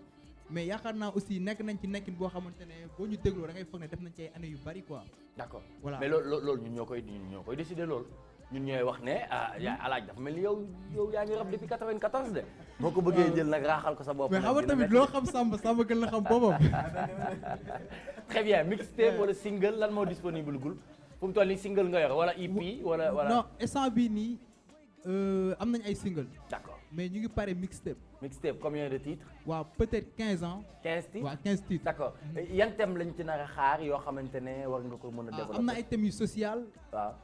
pour wax que ci dëkk bi ban genre société lañ nekk am na ci aussi ay thèmes yoo xamante ne c'est du hip hop c'est-à-dire ay ego trip am na ay ego trip yu bëri ci nekk am na aussi parce que hip hop day baax aussi ngay conscientiser am na ay thèmes yu conscient yoo xamante ne dañuy wax ak ñi nga xamante ne ñooy population sénégalaise bi. d'accord ak partout dans le monde quoi. d'accord nañ ci xaar daal ay facettes yu bëri. ay facettes yu bëri yoo xamante ne c'est musical quoi. d'accord très bien Lama ñu waxtaan ak yow tuuti ginnaaw jamono ji yaa ngi def carrière solo gën a nekk dans l'ombre di liggéey avec des professionnels am na ay morceaux yu ndawaan yoo nekk di foowee mais tey dans le cadre général comment vous voyez l'évolution de la musique sénégalaise mais quand on dit musique sénégalaise c'est pluriel ah naka nga gisee évolution bi dans son ensemble. non musique bi je vois que mu ngi évoluer parce que déjà. voilà ay artistes a ngi feeñ ni ñu ko bëggee réellement noonu la demeewul benn label moo fi am bu mag buy produire quand je parle de la musique sénégalaise général benn label si benn label comment ça attends mais gisoo ne moom dafa ànd ak label non je vois que voilà moom mu ngi ànd ak label mais label bu mag bu fi nekk dëggantaan lan nga tuddee kan ngay tuddee label bu mag mooy Prince Art moom moo fi nekk voilà label de production buy accompagner artistes label yaa ngi ñëw quand je parle déglu ma tuuti non waaw mais boo waxee loolu tamit maanaam mën naa la wax déedéet waaw quand je parle que affaire yaa ngi évoluer Prince Art lañ fi gën a xam ñeneen a ngi ñëw ak loolu xam nga mënoon naa la ne ça n'évolue pas Prince Art rek a fi ne loolu mooy évoluer wul mais boobu da nga koy fekk nga koy wax koo xamante ne moom comprendre ci dara ñëpp gën a xam yow ku ma fi wax Prince Art xam nga ko Sénégal voilà moom lañ fi gën a am yeneen label la ngi ñëw man mii di wax ak yow nekkuma Prince Art te maa ngi ci label. ay comprendre. d'accord voilà. waaw léegi kon kañ pourquoi nga bëgg taxawal ci Prince Art. mais label bi ma pourtant am na yeneen label yoo xamante ne ñoom it. déjà label bi ma am man nekku fi. label bi ma am Allemagne la nekk. Allemagne la nekk d'accord. label bi ma am nekku fi Allemagne la nekk. d'accord mais quand je parle mënoon naa njëkkee ci label bi ma am mais du loolu laay def. Sénégal nga ma nekk. Xuman mu ngi teg labelam di siiwal ay nit. dégg Awadi mu ngi def label di siiwal ay nit. c'est-à-dire dama bëgg ñu partager avis affaire bi. c'est-à-dire boobu parce que du ma d'accord c'est-à-dire mun nañ ne am na gis nañu Prince Art mu nekk label bu mag mais il y a d'autres labels yoo xamante ne ay label bu mag waaw mais te moom gën nañu xam ne production am ci mbalax lañ ko gën a accentué wu mais yéen li ngeen di def du mbalax da nga wax musique sénégalaise oui moo tax ma ne la dafa pluriel de musique sénégalaise dafa pluriel de waaw dafa pluriel attention c'est vrai man déjà man defuma mbalax waaw te ci musique sénégalaise nga bokk musique sénégalaise laa bokk maa ngi ñëw waaw maa ngi ñëw dama bëgg nga déglu ma tuuti xam nga da nga may wax ni progression musique bi ndax affaire yi ñu ngi évoluer je vois que mu ngi évoluer mais step by step lay demee yaa ngi comprendre li fi ëpp ci label bu fi ëpp doole mooy Prince Art nekkul di produire rek mbalax Tafa Jara bi produire nañ ko du mbalax lay def Vieux Sarr produire nañ ko du mbalax lay def ak ñeneen gaa yaa ngi ñëw. dama ne la gën nañu leen a ràññee ci mbalax. voilà gën nañu leen a ràññee ci mbalax voilà affaire yaa ngi ñëw comme label bi produire Mariama mu ngi ñëw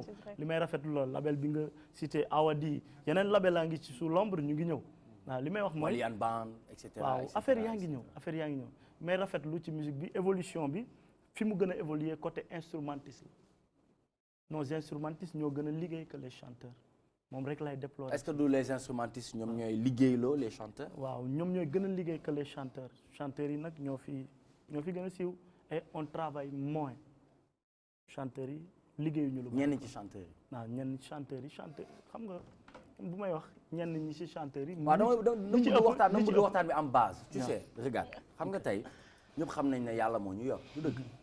mais sababu doomu aadama mooy yóbbu yenn yi mooy tax yenn yi di am du dëgg.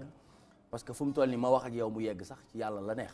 du dëgg donc loolu moom dañ koy kii mais dama bëgg tey yow boo nekkee professionnel di def ci musique ngay mën di laal affaire bi fi nga ko war a laal pour ñu mën a xam exactement qu'est-ce qui va et qu'est-ce qui ne va pas. parce que aujourd'hui moom dina produire nga xam ko wala nga bañ ko xam dina produire am na ñeneen ñoo xam ñu ngi produire am na ñoo xamante ne ñu ngi def ay production yoo xamante ne day jur ay tournées internationales. te pourtant duñ ko ràññee ci Prince Art bi nga wax léegi nii tu comprends xam nañu ne mu ngi day produire di génne ay nit di leen defal ay album mais am na ñoo xamante ne dañuy def ay tournées yu nganda comprends nga on connaît Africa Fête on connaît foofu laa bëgg a ñëw tey ci côté production ñu ngi wax tey ku ne xam na ni la meilleure musique c'est pas le mbalax musique bi gën a jaay ci biti du mbalax il y a des gens qui sont ici au Sénégal ñoo xam ne ñu ngi dem fu ne ñu ngi jouer fu ne ci àddina bi ñu ngi jouer scène yu gën a mag te defuñu mbalax l'évolution step by step ubbiwuñu ko Prince Art d'abord ñi may adressé ñi may indexé ubbiwuñu ko parce que y a des musiciens de chez nous là-bas ñu def ay joola mandeng beaucoup de styles de musique doo leen fi dégg alors que ñu ngi dem fu ne ci àddina bi waawam dégg voilà musique bi fii la production am na problème sérieusement. Comment faire? Quelle est la solution d'après vous?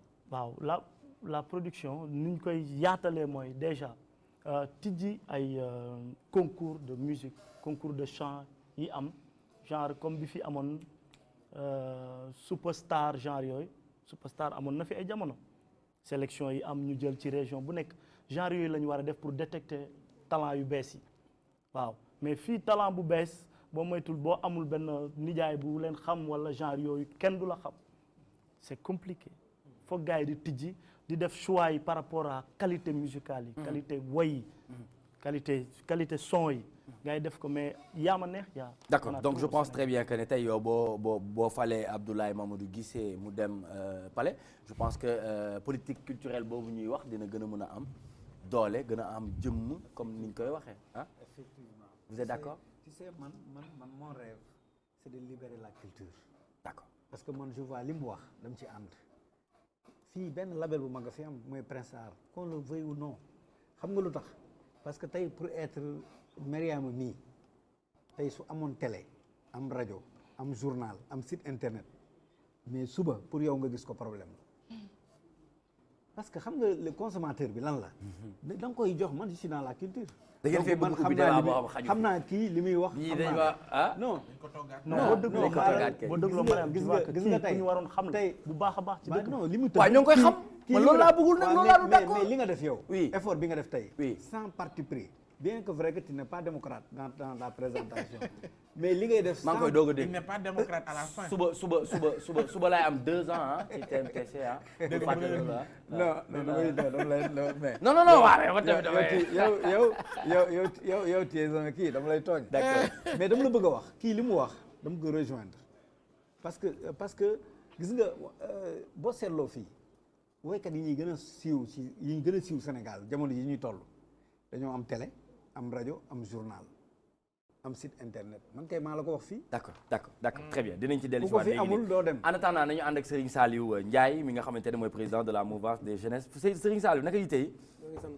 waaw lii moom lu ko tax a jug ak kañ ngeen ko sos mouvance des jeunesses sénégalaises. waaw mouvance des jeunesses sénégalaises ñoo ngi ko sos depuis le 30 avril 2016 li ko taxoon jóg du lenn lu dul taxaw seetlu bi. li ko tax a jug li ko tax a jóg du lenn lu dul taxaw seetlu bi ñu ci am mooy que ni gis nañ ay ndaw nañ gis nañ ni fépp foo dem ci réew mi fekk nga fa ay ndaw muy parti politique yi muy société civile bi muy organe de presse yi mais dañ dem ba si biir gis ni que parloo moo ñuy commencé rey far gii kee di far PDS kee di fa far réew mi kee di far beneen parti dañ dem ba intérêt yooyu noonu rek lay défendre waaye mën nañuy far di toog si autour d'une table xool côté culture lan ban gis-gis nañ ci am ay intellectuel nañ avant tout côté napp gi ban gis-gis nañ ci am côté lii di toog di waxtaan suñu côté ñun ñi nga xamante ne mooy terme emploi bi ñuy wax man terme la boo xamante ni personnellement du ma ci figé lu bari xam nga ndax lan dañu ko bëgg a inculquer bëgg ñu ko gëmloo dañu wax waxu entrepreneuriat nañu xool ndaw ñi kenn ku nekk nañ leen lay autonomiser nan ngay demee sa yoon mais emploi kaay ma tënk la fii weer dee ma jox la salaire su ma la joxee salaire dee si dépensoo lii weer ba balaa muy dee xaalis ba jeex nga obligé liggéeyaat nañu xool neneen nu ñuy doxalee donc MJS mouvement des jeunes sénégalaises plateforme la bi nga xamante ni lenn tamit tax na kaa jóg mooy fexe nu ñuy influencer mais influencer positivement ñun d'abord ndaw ñi balaa ñu influencer kenn jéem a xool nan la ñuy wootee suñu biir ba dox pour Sénégal jëm kanam. très bien donc lan la ñu mën a séntu ci semaine culturelle de la jeunesse bi nga xamante ne ça se tiendra du mercredi 2 au dimanche 6 mai. waaw liñ ciy séntu amaana riche na si niñ ko mën a jàngate ndax suba nañuy tàmbali suba mooy le 2 mai dañuy dem visiter AIBD aéroport international Blaise Diagne parce que dañu gis ni tey am na ay visites pédagogiques ñu war a mën a def ci réew mi. AIBD néew na nga gis ndaw buy voyager di jël avion loolu tant que defa ko doo mën a jaar foofu lan moo ñu tere ñu dem gëstu xam lan la lu mu doon suñu paree si AIBD dañu bëgg a dem plateforme industrielle bu Diamniadio ndax ay entreprise ngi fa ay industrie ngi fa yu ñu fa samp ñu mën a gëstu lan la ñoom lan lañ fay def ba njariñ lañ amal réew mi bu ñu ne Diamniadio rek ñenn ñi yaakaar ni waxu politique la ak waxu APR rek non nekkuñu si logique boobu on a affaire avec le président de la République du Sénégal bi tekki yenn yi ñu war a mën a dem gëstu lan la ndax bu ëllëgee Nicolas amaana yow yaay nekk directeur général AIBD amin amaana Pape moom mooy nekk directeur général train express régional amaana mu ci gisee dañ koy ñaanal mu nekk président noonu la ko bëggee waaye amaana laataa loolu mën na fi nekk DG wu xam ban entreprise boo xam ne entreprise état bi la entreprise réew mi la tout à fait parce que foog ñu am xam lan mooy réew mi lan la réew mi moom ak ñun lan lañ dénk réew mi d'accord sans pour autant faire de la publicité damay wax par exemple lu mel ni DER délégation générale à l'entrepreneuriat rapide foog ndaw ñi comprendre benn affaire xaalis boobu fan la jógee ay impôt ay taxes xaalis boobu nañ dajale voté budget ñu ne 30 milliards yi pour loolu la mais li ma jaaxal mooy si yenn communes yi nga xamante ni dañ fay bind ay projet lu mel ni Sicap Liberté bindal projet gratuitement yóbbul la projet bi si DER ne la dañ lay financer dans 3 semaines lan moo tax ñun jeunesse juguñu dem jëli xaalis bi nga xamante ni suñuy papa ak ñun astu ci li ñuy liggéey foofu la pourcentage yooyu génn d'accord nañu taxawaat seetlu xam ne que dañoo war a jóg xam dafa mel ni nag ndaw ñu dañoo xaw a sonn mais waruñu sonn parce que dañuy soog a door Sénégal ñun ñoo koy defar du Macky Sall moo ñu koy defaral du wala dina ci def benn pàcc waaw dina am lu mu ci def ndax politique vision rek lay am mais ñun ñoo koy defar ñun jeunesse Sénégal ñun ñoo war a xam loolu ko ci déggoo ci nangu liggéey waaw kañ ñuy déggoo laaj naa la ko yow xam nga kañ lañ koy def moment bi nga xamante ni dinañ def la part des choses entre appartenir à un parti politique ak toog waxtaan. D'accord. pour l'intérêt suprême de la nation. Très bien. Très bien donc ñu gis ne déroulement bi ci programme bi dina am salon d'orientation dina am randonnée pédestre mais aussi dina am suivi d'un grand concert. effectivement Parce que dans le don de sang donc aussi. dañuy progresser dañuy dem sax parc Hann suba si 2 bi si programme boobu la bokk xam naa ñeneen ñi dinañ ne la ñuy dem di gisi ay malakase lu am solo la. Bien sûr. tey dama lay jox benn exemple cheval mooy animal bi nga xamante ni li ñuy wax inceste maanaam du séq ak waajuram bu jigéen.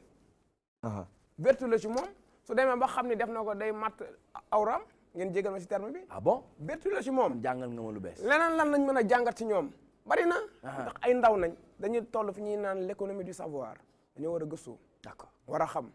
suñu paree si loolu jeudi bi dañuy war def salon d'orientation ak la fédération des étudiants managers du Sénégal place de l'Obélisque mën a toog étudiants yi wax ci filières yi wax ci pas mal de choses mën a génne si ay xam-xam ñu jariñoo ko suñu paree si loolu war nañ dem visiter train express régional bi. D'accord. encore une fois impact économique ban la am est-ce que am na njariñ côté énergie. D'accord. ñaata lay jël si suñu réew désencombrement bi est-ce que am na ainsi de suite lu ñu war a mën a xam la ndax lu ci ëpp suba ñoo ngi xaar 1200 participants. yu jóge ci ay université ay collège. Très bien. xam naa ni loolu noonu yëpp du fi xaj. waaw bu ñu jógee ci salon d'orientation am na randonnée pédestre. waaw am na randonnée pédestre avant randonnée pédestre bi. dafa am lu ko jiitu le 5 mai muy samedi. waaw mu ñu gën a ñor nag ci programme bi. d'accord lu fa am. muy journée de don de sang. d'accord dañ koy am slogan la jeunesse sénégalaise donne son sang pour la nation. Nicolas la jeunesse sénégalaise donne son sang pour la nation. d'accord journée don de sang boobu mënuñu nekk plus de 9 millions de sénégalais. très bien jeunes. d'accord problème mu deret dem ci réew mi.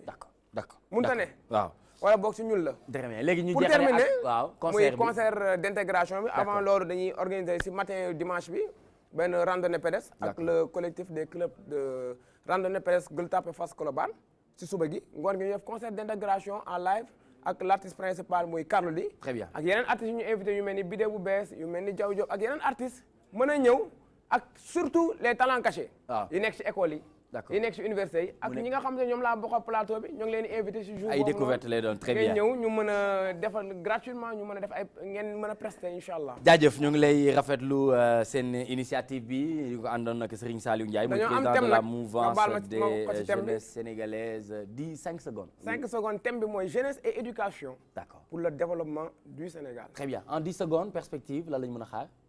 waaw ñu ngi ñëw ñu ngi waajal album. puis voilà bëgg nañ ko nga ñëwaat fii ak live ak orchestre bi c'est bon inchallah dina mën a nekk waaw dina mën a nekk bu baax. très bien perspective Myriam lan lañ la mën a xaar. maa ngi jox rendez-vous à tous mes fans inchallah le 5 mai Kermesse Cathédrale ensuite le 12 mai première partie du concert de Wally Seck Myriam mu ngi liggéey si ay vidéo pour minal boppam public bi maintenant am na album bu nekk si ginnaaw di ñaan yàlla mottali lépp inchallah. amiin yaa rabbi dina nekk sax inchallah très bien merci ça a été un grand plaisir de vous avoir sur ce plateau Abdoulaye Mamadou Guissé président mouvement culturel pour le salut du Sénégal ñu bàyyi la rek s'il vous plaît très rapidement nga def un message à l'endroit des Sénégalais s'il vous plaît. waaw bon avant tout damay remercier Sénégalais yi. jaajëf et puis aussi di la remercier yaak Pape Ousmane. d'accord si invitation bi.